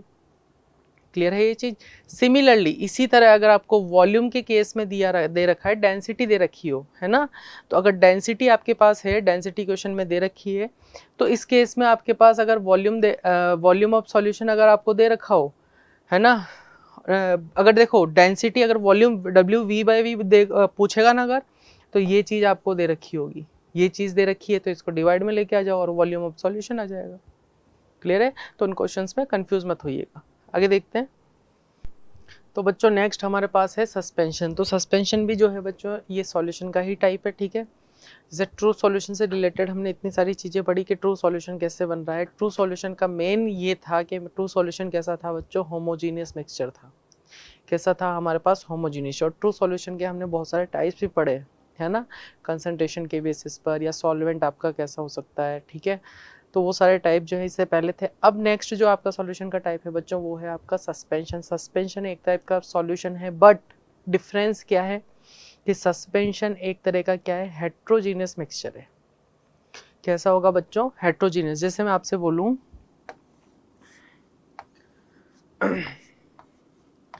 आपके पास वाटर है एज अ सॉल्वेंट, ठीक है, इसमें आप सैंड मिक्स कीजिए, सैंड आपका क्या होगा, सॉल्यूट। तो वाटर के अंदर बच्चों जब आप सैंड पार्टिकल्स मिक्स करेंगे तो प्रॉपरली जो है उनका यूनिफॉर्म कंपोजिशन नहीं बनेगा, प्रॉपरली जो है सैंड पार्टिकल डिसॉल्व नहीं होंगे, कुछ पार्टिकल डिसॉल्व होंगे और कुछ पार्टिकल्स क्या हो जाएंगे, सेटल डाउन हो जाएंगे, ठीक है। तो यहाँ पर अगर सेटल डाउन हो जाएंगे तो इसका मतलब हम बोल सकते हैं कि ये जो सॉल्यूशन बन रहा है बच्चों, ये जो सॉल्यूशन है, ये सॉल्यूशन एक टाइप से कैसा है, हेट्रोजीनियस मिक्सचर है। क्या है ये, हेट्रोजीनियस मिक्सचर। तो ये जो हेट्रोजीनियस मिक्सचर बना है बच्चों, ये क्या है आपका, सस्पेंशन। क्या है आपका, सस्पेंशन। अरे बस, तो सस्पेंशन के अंदर पार्टिकल्स के साइज जो हैं भाई, ट्रू सॉल्यूशन के अंदर क्या था, जो सॉल्यूट के पार्टिकल्स थे वो इतने छोटे थे कि वो पूरे के पूरे सॉल्वेंट के अंदर डिसॉल्व हो गए। जबकि यहाँ पर क्या है, पार्टिकल्स के साइज जो है बहुत बड़े हैं, है ना, बड़े हैं, इस वजह से वो जो है प्रॉपर्ली उसमें डिसॉल्व नहीं हो रहे हैं और वो सेटल डाउन हो रहे हैं। तो सॉल्यूशन आप मतलब सॉल्यूशन तो बन रहा है, but it is a type of suspension. Clear है। तो देखिए सस्पेंशन में अ हेट्रोजीनियस मिक्सचर, सस्पेंशन क्या है, heterogeneous mixture of insoluble particles of solute spread through out a solvent is called a suspension. तो उसको हम क्या बोलेंगे, सस्पेंशन।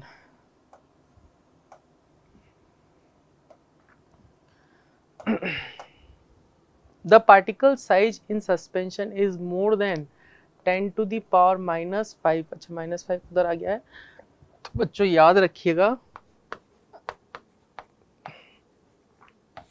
पार्टिकल्स का साइज जो है बच्चों 10 to the power -5 सेंटीमीटर से ज़्यादा होता है। The particles have the tendency to settle down. अभी मैंने बताया कि पार्टिकल्स की टेंडेंसी कैसी होगी बच्चों, सेटल डाउन होने की at the bottom of the vessel and can be filtered out because their size is bigger than the size of the pores of the filter paper.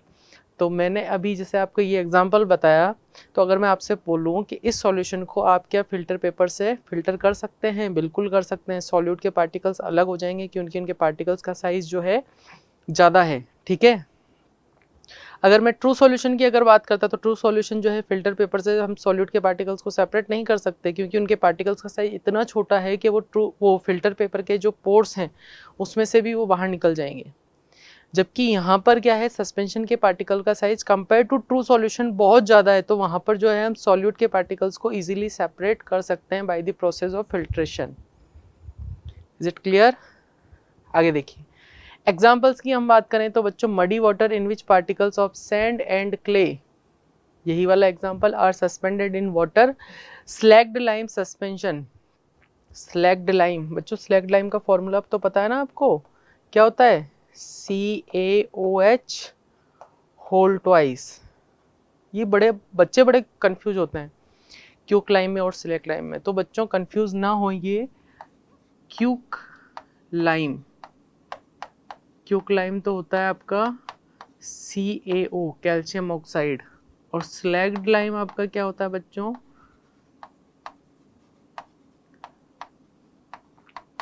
Calcium hydroxide CaOH whole twice.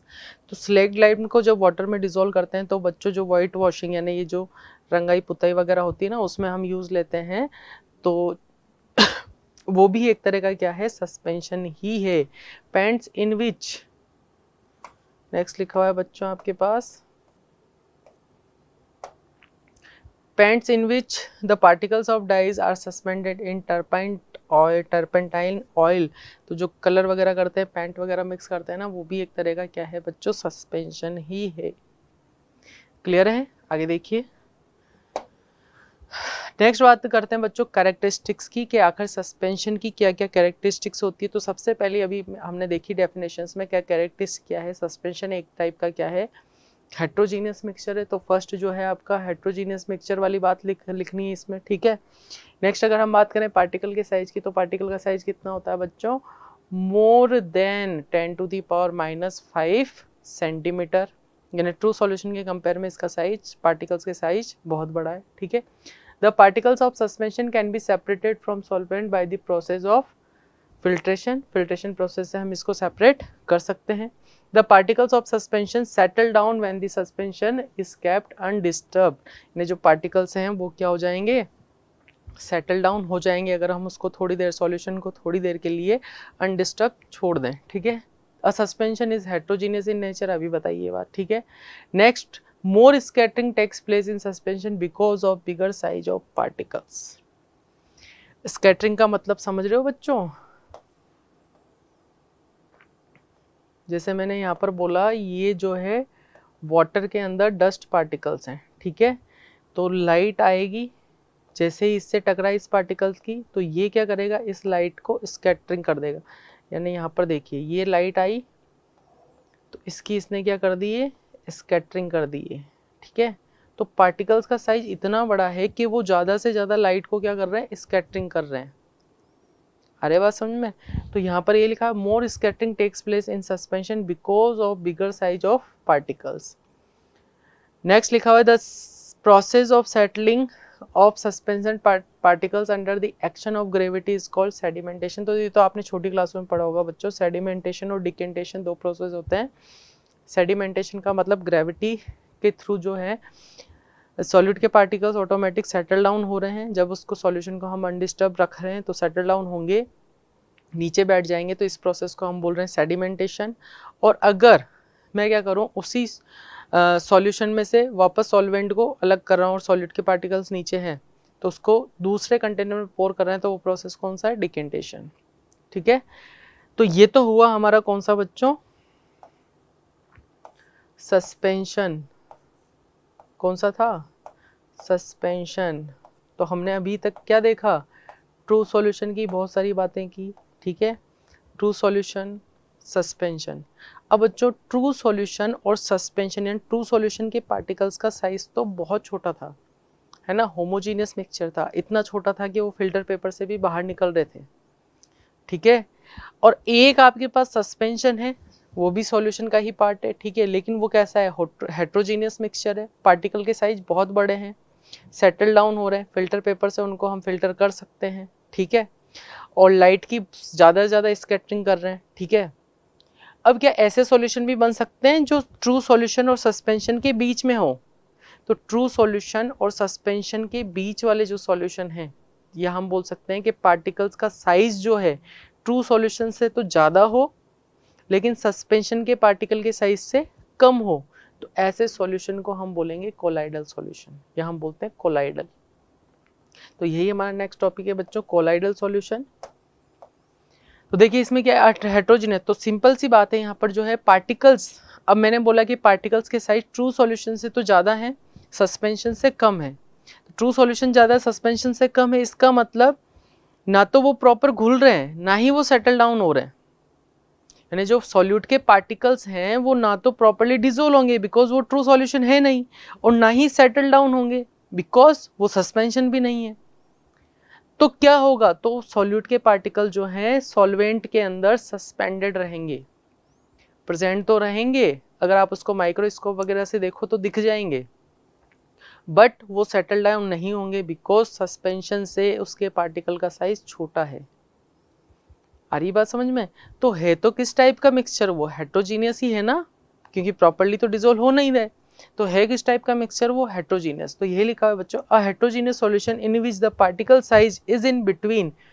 अब particle का size देखो बच्चों, because 10 to the power -7 centimetre तो हमने किस में लिया था, ट्रू सॉल्यूशन में, और 10 टू द पावर -5 सेंटीमीटर किस में लिया था हमने, पार्टिकल का साइज, ये इससे ज़्यादा, ये सस्पेंशन। तो इन दोनों के बीच में जो साइज होगा, इंटरमीडिएट होगा, वो किसका होगा, कोलाइडल सॉल्यूशन का। The particle size of is in between 10 to the power -7 centimetre to 10 to the power -5 centimetre such that the solute particles neither dissolve nor settle down. तो अभी मैंने बताया ना आपको, दोनों के बीच का है, तो ना तो डिसॉल्व होगा ना ही सेटल डाउन होगा।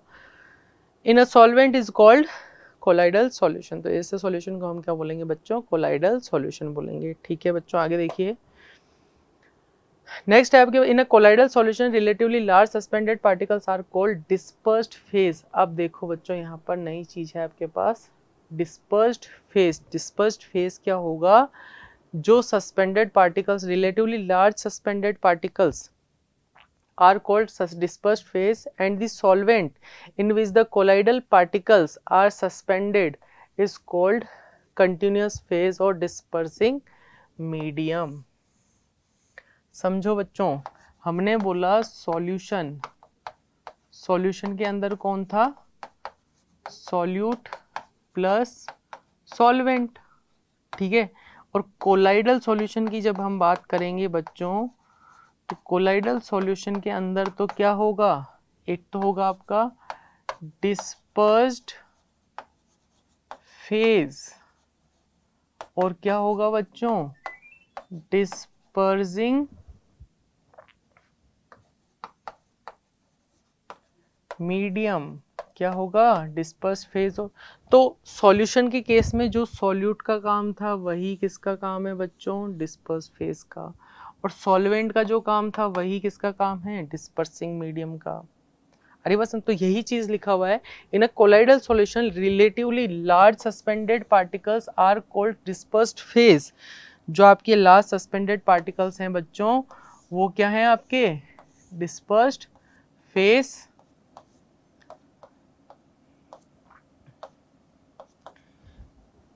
इसके अलावा द सॉल्वेंट, और सॉल्वेंट जिसके अंदर आपके पार्टिकल सस्पेंडेड हैं, उनको, उसको हम क्या बोल रहे हैं, उसको हम कंटिन्यूअस फेज या डिस्पर्सिंग मीडियम। आई बात समझ में? मीन्स क्या हुआ, जैसे मैं सिंपल सा आपको एग्जांपल लूं, आपके पास क्या है, वाटर है, ठीक है। समझो इसको बच्चों एग्जांपल से, वाटर में आपने क्या मिक्स किया, मिल्क, दूध होता है ना, दूध, मिल्क को मिक्स किया, ठीक है। तो मिल्क के पार्टिकल जो हैं वो ट्रू सॉल्यूशन से ज़्यादा हैं, सस्पेंशन के पार्टिकल जो थे सॉल्यूट के उससे कम है। तो आपने कभी देखा है क्या, मिल्क जो है वाटर के अंदर सेटल डाउन हो जाता है क्या, नीचे नहीं होता ना। ये वाटर के अंदर जो है,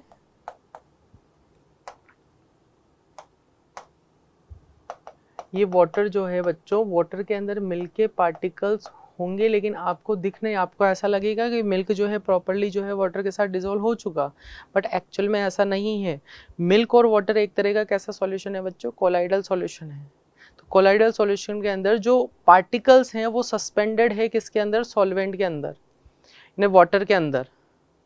अगर आप उसको क्लियरली माइक्रोस्कोप वगैरह से देखें अगर, तो आपको जो पार्टिकल्स हैं वो दिख जाएंगे, ठीक है। आ रही बात समझ में? तो ये एक टाइप से कैसा सॉल्यूशन है, कोलाइडल सॉल्यूशन। तो इसके अंदर बच्चों मिल्क तो आपका क्या हो गया, अगर मैं सॉल्यूशन की बात करता तो आप बोलते कि सर ये क्या हो गया, सॉल्वेंट, सॉल्यूट हो गया। तो यहाँ पर जो मिल्क है बच्चों, जो सस्पेंड हो रहा है वो तो है आपका डिस्पर्स्ड फेज। क्या है, डिस्पर्स्ड फेज। और यहाँ वाटर आपका क्या है बच्चों, डिस्पर्सिंग मीडियम। क्या है, डिस्पर्सिंग मीडियम। क्लियर है? तो यहाँ पर बहुत सारे कोलाइडल सॉल्यूशन के एग्जांपल दे रखे हैं बच्चों, इंपॉर्टेंट है, याद रखने हैं, इनसे रिलेटेड क्वेश्चन पूछे जाते हैं, ठीक है। तो कोलाइडल सॉल्यूशन में देखिए, एक तो आपका ब्लड हो गया, ठीक है, milk, writing ink, jelly, starch solution, gum solution, liquid detergent, mist and fog, याद रखना है, सोप सॉल्यूशन, टूथपेस्ट, ये सारे आपके क्या हैं बच्चों, कोलाइडल सॉल्यूशन ही है, ठीक है। और नेक्स्ट हमने अभी जैसे कैरेक्टरिस्टिक देखी थी किसकी, सस्पेंशन की। सिमिलरली यहाँ पर हमारे पास कैरेक्टरिस्टिक्स हैं किसकी, कोलाइडल सॉल्यूशन की। तो फर्स्ट कैरेक्टरिस्टिक्स है, अगर पार्टिकल की साइज की अगर बात करें बच्चों, तो अभी मैंने बताया पार्टिकल का साइज जो है ट्रू सॉल्यूशन से तो ज़्यादा होगा, सस्पेंशन से कम होगा। तो कितना होगा, in between 10⁻⁻7 centimetre to 10⁻⁻5 centimetre, ठीक है। तो अभी मैंने बताया था कि अगर आप इनके पार्टिकल का साइज देखना चाहो तो देख सकते हो बच्चों, लिखा हुआ है are visible under a powerful microscope, clear.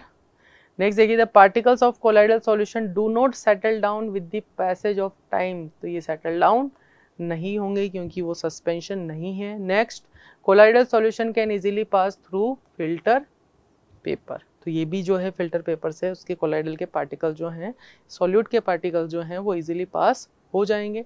और ये नेचर में कैसा होगा बच्चों, हेट्रोजीनियस होगा, लिखा हुआ है heterogeneous in nature. Colloidal solutions are not transparent but translucent in nature, तो ये ना तो, अगर मैं बात करूँ ट्रू सॉल्यूशन की तो वो तो कैसा है, ट्रांसपेरेंट है। सस्पेंशन की बात करें तो वो एक ओपेक है ना, दिखेगा नहीं, आर पार नहीं दिखेगा।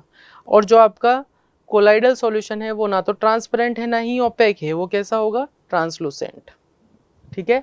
The particles of colloidal solution scatter light, ये लाइट की स्कैटरिंग करेंगे। सस्पेंशन बहुत ज़्यादा कर रहा था, ट्रू सॉल्यूशन करेगा ही नहीं, कोलाइडल सॉल्यूशन स्कैटरिंग करेगा तो लाइट का पाथ भी आपको दिखेगा।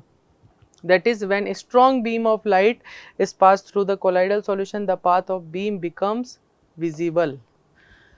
तो लाइट का पाथ आपको दिखेगा। आ रही बात समझ में? आगे देखिए, scattering of light, Tyndall effect. तो जो लाइट का पाथ विजिबल हो रहा है ना बच्चों, उसी का हम बोल रहे हैं टिंडल इफेक्ट।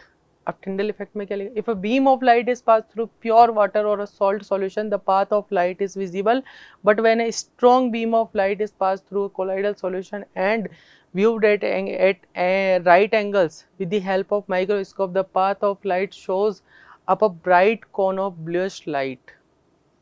समझ रहे हो बच्चों कि यहाँ पर इन्होंने क्या बोला कि अगर हम क्या करेंगे, आपके पास ट्रू सॉल्यूशन है, ठीक है, तो ट्रू सॉल्यूशन में जो लाइट जो है आर पार निकल जाएगी, क्योंकि पार्टिकल जो है आर पार निकल जाएगी, है ना। पार्टिकल्स के साइज बहुत छोटा है। अगर इसी की जगह अगर हम कोलाइडल सॉल्यूशन ले रहे हैं तो कोलाइडल सॉल्यूशन में क्या होगा कि वहाँ पर जो है लाइट जो है इकट्ठी होगी एक कोन पर इकट्ठी होगी, तो आपको क्या दिखेगा, एक पाथ दिखेगा लाइट का, है ना, एक कोन दिखेगा कि यहाँ पर जो है एक कोन की फॉर्म में लाइट जो है इकट्ठी हो रही है, ठीक है।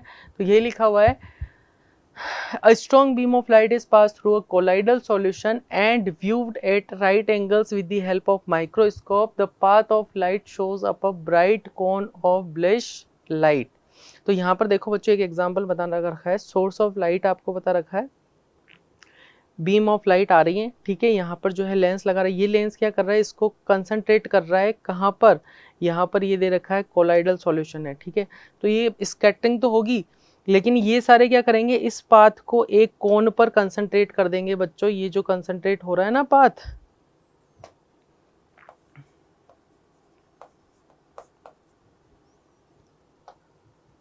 ठीक है। तो यहाँ पर ये जो कंसंट्रेट हो रहा है एक परफेक्ट वे में कौन दिख रहा है, इसी को हम इसी पाथ को क्या बोल रहे हैं, टिंडल इफेक्ट। तो लिखा हुआ है, this luminosity of path of beam is known as Tyndall effect and the illuminated path is known as Tyndall cone. और ये जो पाथ है बच्चों, इसको क्या कहा जाता है, टिंडल कोन। टिंडल being the name of the scientist who studies this phenomena. तो टिंडल इफेक्ट को या फिर टिंडल नाम क्यों दिया जाता है, क्योंकि यहाँ पर टिंडल नाम के साइंटिस्ट थे जिन्होंने इस फिनोमिना की स्टडी की थी, तो इसी वजह से इसको क्या बोल दिया, टिंडल इफेक्ट। चलिए और क्लियर अच्छे से समझते हैं कि सर टिंडल इफेक्ट में और कैसे हम मतलब हम भी हमारी डेली लाइफ में टिंडल इफेक्ट देखते हैं। जैसे मैं बच्चों बात करूं, हमारा एटमॉस्फेयर है, ठीक है, तो एटमॉस्फेयर में गैसेस भी हैं, गैसेस के साथ साथ क्या है, फॉग है, मिस्ट है, या हम बोलते हैं डस्ट के पार्टिकल्स हैं, तो ये भी एक तरह का क्या है, कोलाइडल सॉल्यूशन ही है, ठीक है। तो यहाँ पर क्या हो रहा है बच्चों, कोलाइडल सॉल्यूशन है, बहुत सारे पार्टिकल्स हैं, ठीक है, तो यहाँ पर ये कोलाइडल सॉल्यूशन है, तो जैसे ही लाइट इस पर गिरेगी, ठीक है, लाइट एकदम इस पर फॉल हो रही है, तो ये क्या करेगा, स्कैटरिंग करेगा, तो जैसे ही स्कैटरिंग करेगा ये वापस इस पार्टिकल से, तो इसकी स्कैटरिंग हुई, तो इस पार्टिकल के पास आया, वापस इसकी स्कैटरिंग हुई, तो ये सारे जो बच्चों हैं एक जगह इकट्ठे होंगे, क्या बनाते हैं, एक पाथ बना देते हैं, यानी ये बहुत ज़्यादा स्कैटरिंग कर रहे हैं, है ना। तो जैसे जैसे स्कैटरिंग कर रहे हैं, तो ये क्या कर रहे हैं, एक लाइट का एक प्रॉपर पाथ बना रहे हैं, तो पाथ बना रहे हैं, वो पाथ हमें विजिबल होता है, वो विजिबल है, तो उस इफेक्ट को ही हम क्या बोल रहे हैं, टिंडल इफेक्ट। या आप लोगों ने देखा होगा हमारे घरों में कभी, जैसे छोटा सा कहीं होल होता है, तो होल से हमें लाइट पास होते हुए, उस लाइट, जो लाइट पास हो रही है उसमें डस्ट के पार्टिकल जो हैं, बहुत सारे डस्ट के पार्टिकल्स इधर इधर मूव करते रहते दिखते हैं हमें, तो वो जो पाथ दिख रहा है लाइट का, वो भी क्या है, टिंडल इफेक्ट ही है।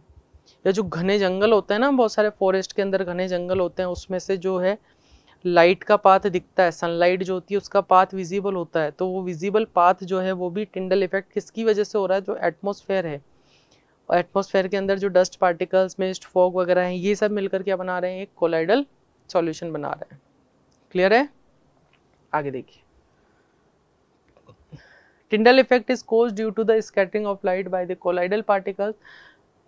तो ये याद रखना है बच्चों आपको, टिंडल इफेक्ट कौन शो कर सकता है, कोलाइडल सॉल्यूशन शो कर सकते हैं। True solution do not scatter light and hence do not show Tyndall effect.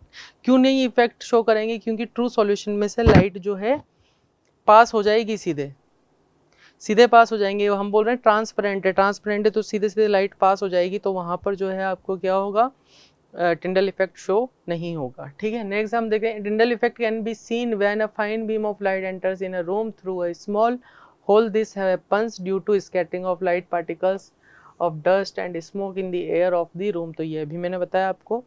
Tyndall effect can be observed when sunlight pass through a dense forest in the forest fog contains tiny droplets of water which act as particles of, तो जो वहाँ पर fog वगैरह है या water droplets जो हैं, है ना, फॉरेस्ट के अंदर, वो किसकी तरह एक्ट कर रहे हैं वहाँ पर, कोलाइडल पार्टिकल्स की तरह, तो उसकी वजह से भी टिंडल इफेक्ट शो होता है। The particles of colloidal solution are electrically charged. ये इंपॉर्टेंट है बच्चों, कोलाइडल पार्टिकल्स, कोलाइडल सॉल्यूशन के जो पार्टिकल्स होते हैं वो कैसे होते हैं, इलेक्ट्रिकली चार्ज होते हैं। नेक्स्ट हम बात करते हैं बच्चों क्लासिफिकेशन ऑफ कोलाइडल सॉल्यूशन या कोलाइड्स। तो अभी जैसे हमने बात की थी ट्रू सॉल्यूशन का, हमने क्लासिफिकेशन देखा था, जिसमें हमने बच्चों ट्रू सॉल्यूशन तो जो था उसको हमने क्लासिफाई किया था अलग अलग बेसिस पे, या सॉल्यूशन को जैसे हमने एक्वस, नॉन एक्वस, या फिजिकल स्टेट के बेसिस पर, सॉलिड, लिक्विड, गैस, तो उसी बेसिस पे हम क्या कर सकते हैं, कोलाइड को भी क्लासिफाई कर सकते हैं। The colloids are classified according to the state of dispersed phase, solid, liquid and gas. तो डिस्पर्स्ड फेज की अगर हम बात कर रहे हैं तो एज ए सॉल्यूट, है ना, और डिस्पर्सिंग मीडियम क्या हो सकता है बच्चों आपका, ये भी सॉलिड, लिक्विड हो सकता है, गैस भी हो सकता है, ठीक है। एग्जांपल्स देखते हैं, तो बच्चों यहाँ पर देखो, यहाँ देखिए सॉलिड, तो सॉलिड को सॉलिड में मिक्स किया। अब यहाँ पर देखिए है क्या मेन चीज, इस टेबल को कैसे आपको लर्न करना है, तो ये तो है आपका डिस्पर्सिंग मीडियम और ये है आपका डिस्पर्स्ड फेज। क्या है बच्चों, डिस्पर्स्ड फेज। ये तो डिस्पर्सिंग मीडियम और डिस्पर्स्ड फेज, इसका मतलब ये हम समझें कि ये आपका सॉल्यूट, ये आपका सॉल्वेंट। ये इसके पार्टिकल जो हैं इसके अंदर क्या होंगे, सस्पेंडेड होंगे। तो ये आपका डिस्पर्सिंग मीडियम, तीनों में क्या है आपका सॉलिड है, तो सॉलिड, लिक्विड, गैस। ये तो आपका सॉलिड के अंदर सॉलिड, लिक्विड के अंदर सॉलिड, गैस के अंदर सॉलिड, मीन्स सॉलिड, लिक्विड और गैस। समझ रहे हो, तो ये तो आपका डिस्पर्सिंग मीडियम, ये आपका डिस्पर्स फेज, तो इसमें सॉलिड, लिक्विड, गैस। तो सॉलिड का हो सकता है कोलाइडल सॉल्यूशन, लिक्विड सॉलिड का हो सकता है, गैस और सॉलिड का हो सकता है। अब कौन लेंगे हम, सेकंड लिक्विड लेंगे। लिक्विड के अंदर भी सॉलिड लिक्विड गैस मिक्स हो सकता है, तो तीनों केस में ये लिक्विड सॉलिड मिक्स है लिक्विड के अंदर, लिक्विड मिक्स है लिक्विड के अंदर तो भी कोलाइडल सॉल्यूशन बन रहा है, गैस मिक्स है लिक्विड के अंदर। क्लियर है? तो ये तो है आपका डिस्पर्सिंग मीडियम, ये है आपका डिस्पर्स फेज। अब क्या हो सकता है? Gas gas. अब ये गैस हमने 3 टाइम्स क्यों नहीं लिया?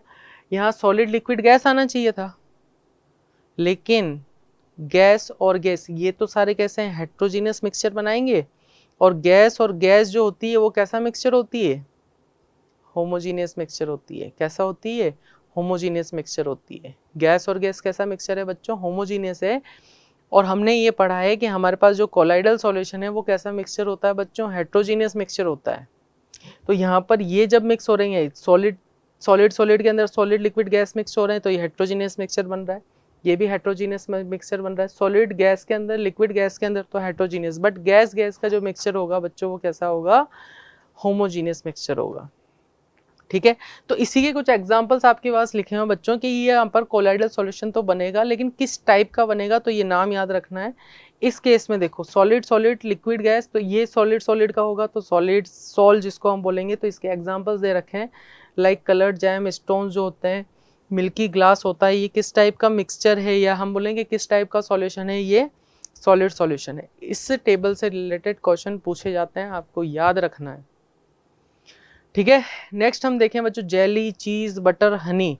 तो ये सब किस टाइप के कोलाइडल सॉल्यूशन है? ये जेल टाइप कोलाइडल सॉल्यूशन है।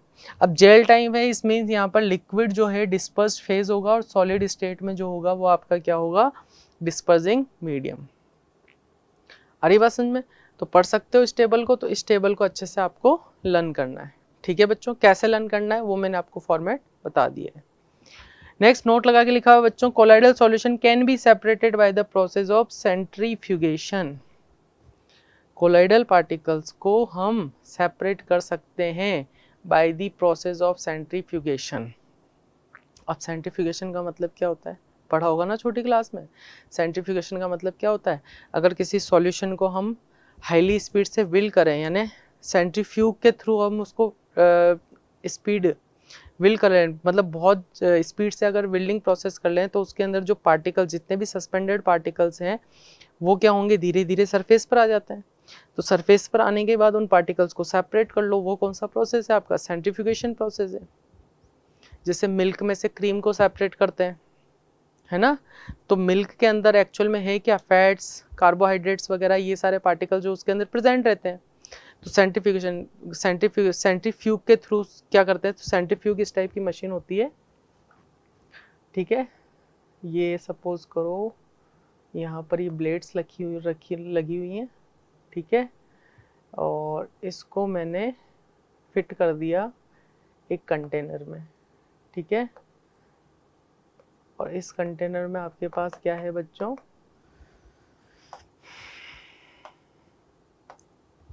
इस कंटेनर के आपके इस कंटेनर में है बच्चों मिल्क। क्या है? मिल्क। तो कंटिन्यूसली जब इसको विल्डिंग प्रोसेस से, यानी इलेक्ट्रिसिटी के थ्रू ये कंटिन्यूसली घूमना चालू करेगा, जैसे जैसे जैसे घूमना चालू करेगा, तो इसके अंदर जो मिल्क है, मिल्क के जो पार्टिकल्स हैं बच्चों, वाटर भी इसके साथ है, इसका मतलब कोलाइडल सॉल्यूशन है ये। तो इस मिल्क के जितने भी पार्टिकल्स हैं, लाइटर पार्टिकल जो हैं, वो कहाँ पर आ जाएंगे बच्चों? सरफेस पर। और ये किसके पार्टिकल्स हैं? इसी को हम क्रीम बोल रहे हैं ना। तो इस क्रीम को हम यहाँ से सेपरेट कर लेंगे। ये कौन सा प्रोसेस है? सेंट्रीफ्यूगेशन। सिमिलरली छाछ बनाते हैं ना, दही से छाछ बनती है, तो मक्खन उसमें से निकलता है, देखा होगा घरों पे, या तो उसको ग्राइंडर वगैरह होता है हमारे पास, या मथनी जो होती है उससे हम अच्छे से फेंटते हैं उसको, जल्दी जल्दी जल्दी जल्दी फेंटते हैं, तो उसमें से जो है जितना भी मक्खन होता है सरफेस पर आ जाता है। तो वो भी एक तरह से कैसा प्रोसेस है? सेंट्रीफ्यूगेशन प्रोसेस है। या आप लोगों ने अपने घरों में ड्रायर मशीन देखी होगी ना, वॉशिंग मशीन के अंदर जो ड्रायर्स होते हैं, कपड़े जिसमें सूखते हैं, तो कपड़े क्या होते हैं? वो कंटिन्यूसली विल्डिंग प्रोसेस से वो मूव करती है ना, विल कर रही है, कंटिन्यूसली स्टायर कर रही है, तो क्या होगा? जितने भी सूखते हैं कपड़े वो ऊपर आ जाते हैं, और जितना भी पानी है वो बाहर निकल जाता है। वो भी कैसा प्रोसेस है? सेंट्रीफ्यूगेशन प्रोसेस है। ठीक है बच्चों, नेक्स्ट यहाँ पर बच्चों कंपैरिजन दे रखा है आपका ट्रू सॉल्यूशन का सस्पेंशन का और कोलाइडल का। तो यहाँ पर देखिए ये आपका ट्रू सॉल्यूशन है, ये सस्पेंशन है, ये कोलाइडल सॉल्यूशन है। तो ट्रू सॉल्यूशन और कोलाइडल के बीच में होगा, सॉरी ट्रू सॉल्यूशन और सस्पेंशन के बीच में होगा आपका कोलाइडल सॉल्यूशन।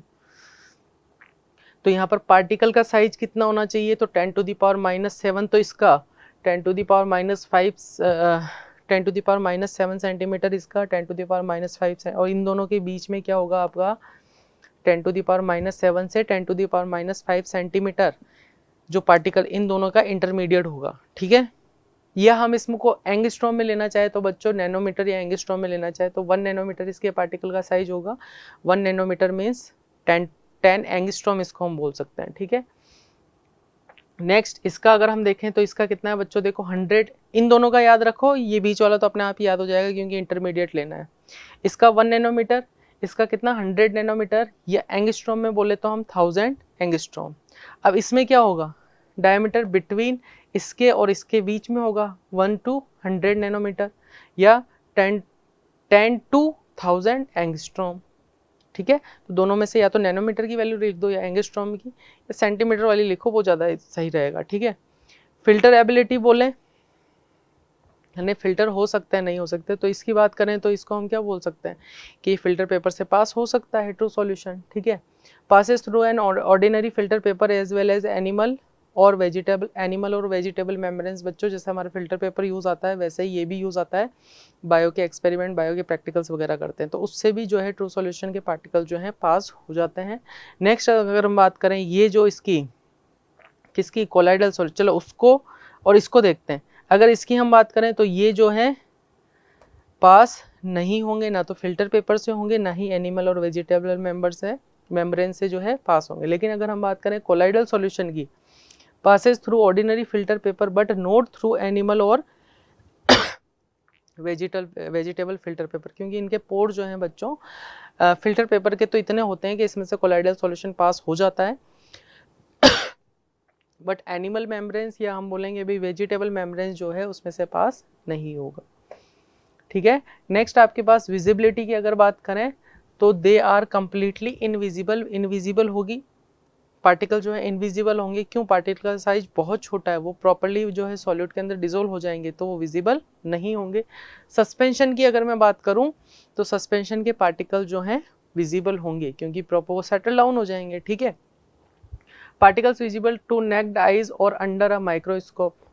अब इन दोनों के बीच की अगर हम बात करें तो क्या होगा, ऐसे तो नहीं दिखेंगे लेकिन अंडर द माइक्रोस्कोप, अगर माइक्रोस्कोप से आप देख रहे हैं तो विजिबल हो जाएंगे। तो यहाँ पर देखिए can be detected by ultra microscope since they scatter light. Next हम बात करें बच्चों डिफ्यूजन। डिफ्यूजन का मतलब समझते हो ना, डिफ्यूजन का मतलब क्या होता है कि पार्टिकल जो हैं ऑटोमेटिकली क्या हो, हाई कंसंट्रेशन से लो कंसंट्रेशन की तरफ मूव करे, तो इस प्रोसेस को हम क्या बोलते हैं, diffusion, movement of particles from high concentration to lower concentration, इस प्रोसेस को हम बोलते हैं डिफ्यूजन। जैसे मैं बात करूं रूम के अंदर हम जैसे ही स्प्रे यानी जो सेंट वगैरह होता है उसको जैसे ही स्प्रे करते हैं तो पूरे रूम में खुशबू हो जाती है ना। वो क्यों ही कि जो वो पार्टिकल्स हैं वो जल्दी से मतलब खुद ही, है ना, खुद ही क्या करे, इधर उधर मूव किए, उन्होंने क्या किया, जो गैस के पार्टिकल्स थे उनके साथ क्या हो गए, मिक्स हो गए, है ना। तो ऑटोमेटिक खुद ही क्या हो गए, सेल्फ ही क्या हो गए, ऑटोमेटिक वो अपने गैसेस के पार्टिकल के साथ मिक्स हो गए। तो ये प्रोसेस कैसा है, आपका डिफ्यूजन है। तो अगर मैं बात करूं ट्रू सॉल्यूशन जो है उसके पार्टिकल जो हैं जल्दी से जल्दी डिफ्यूज हो जाएंगे, ये धीरे धीरे होंगे और ये डिफ्यूज नहीं होंगे। टिंडल इफेक्ट की बात करें तो कोलाइडल सॉल्यूशन शो करेंगे, ये तो बिल्कुल शो नहीं करेंगे, ये क्या कर सकते हैं, शो भी कर सकते हैं और नहीं भी। क्यों, अगर पार्टिकल्स की जाए कुछ ज़्यादा ही, जैसे आप बोलो वाटर के अंदर जो है कंकड़ पत्थर आपने डाल दिए तो वो करेंगे नहीं, वो बिल्कुल ही सेटल डाउन हो जाएंगे, ठीक है। अगर मैं बात करूँ सैंड पार्टिकल्स की तो कुछ सेटल डाउन होंगे, कुछ घुल जाएंगे, तो एक तरह से वो कर सकते हैं, नहीं भी कर सकते हैं, ठीक है। नेक्स्ट बात करें अपीयरेंस ऑफ सॉल्यूशन, तो ये कैसा होगा आपका, क्लियर एंड ट्रांसपेरेंट। ये कैसा होगा आपका, ओपेक। ये कैसा होगा आपका, transparent. Generally clear and translucent आएगा बच्चों, है ना। यहाँ पर क्या आएगा, ट्रांसपेरेंट। ट्रांसलूसेंट। तो ये तो हुआ आपके ट्रांसपेरेंट, ये ओपेक, और ये जनरली कैसे होंगे, ट्रांसलूसेंट। ठीक है, क्लियर है। तो इतनी चीजें बच्चों आपको सॉल्यूशन से रिलेटेड आपका जो मतलब टॉपिक है मैटर के सेकंड पार्ट में, इतना आपको पता होना चाहिए।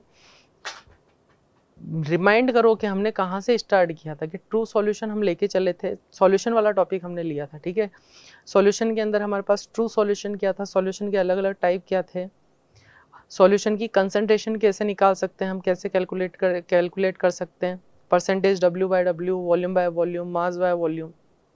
ठीक है, सस्पेंशन क्या होता है वो हमने देखा। ठीक है, सस्पेंशन के बाद कोलाइडल सॉल्यूशन क्या होता है वो हमने देखा।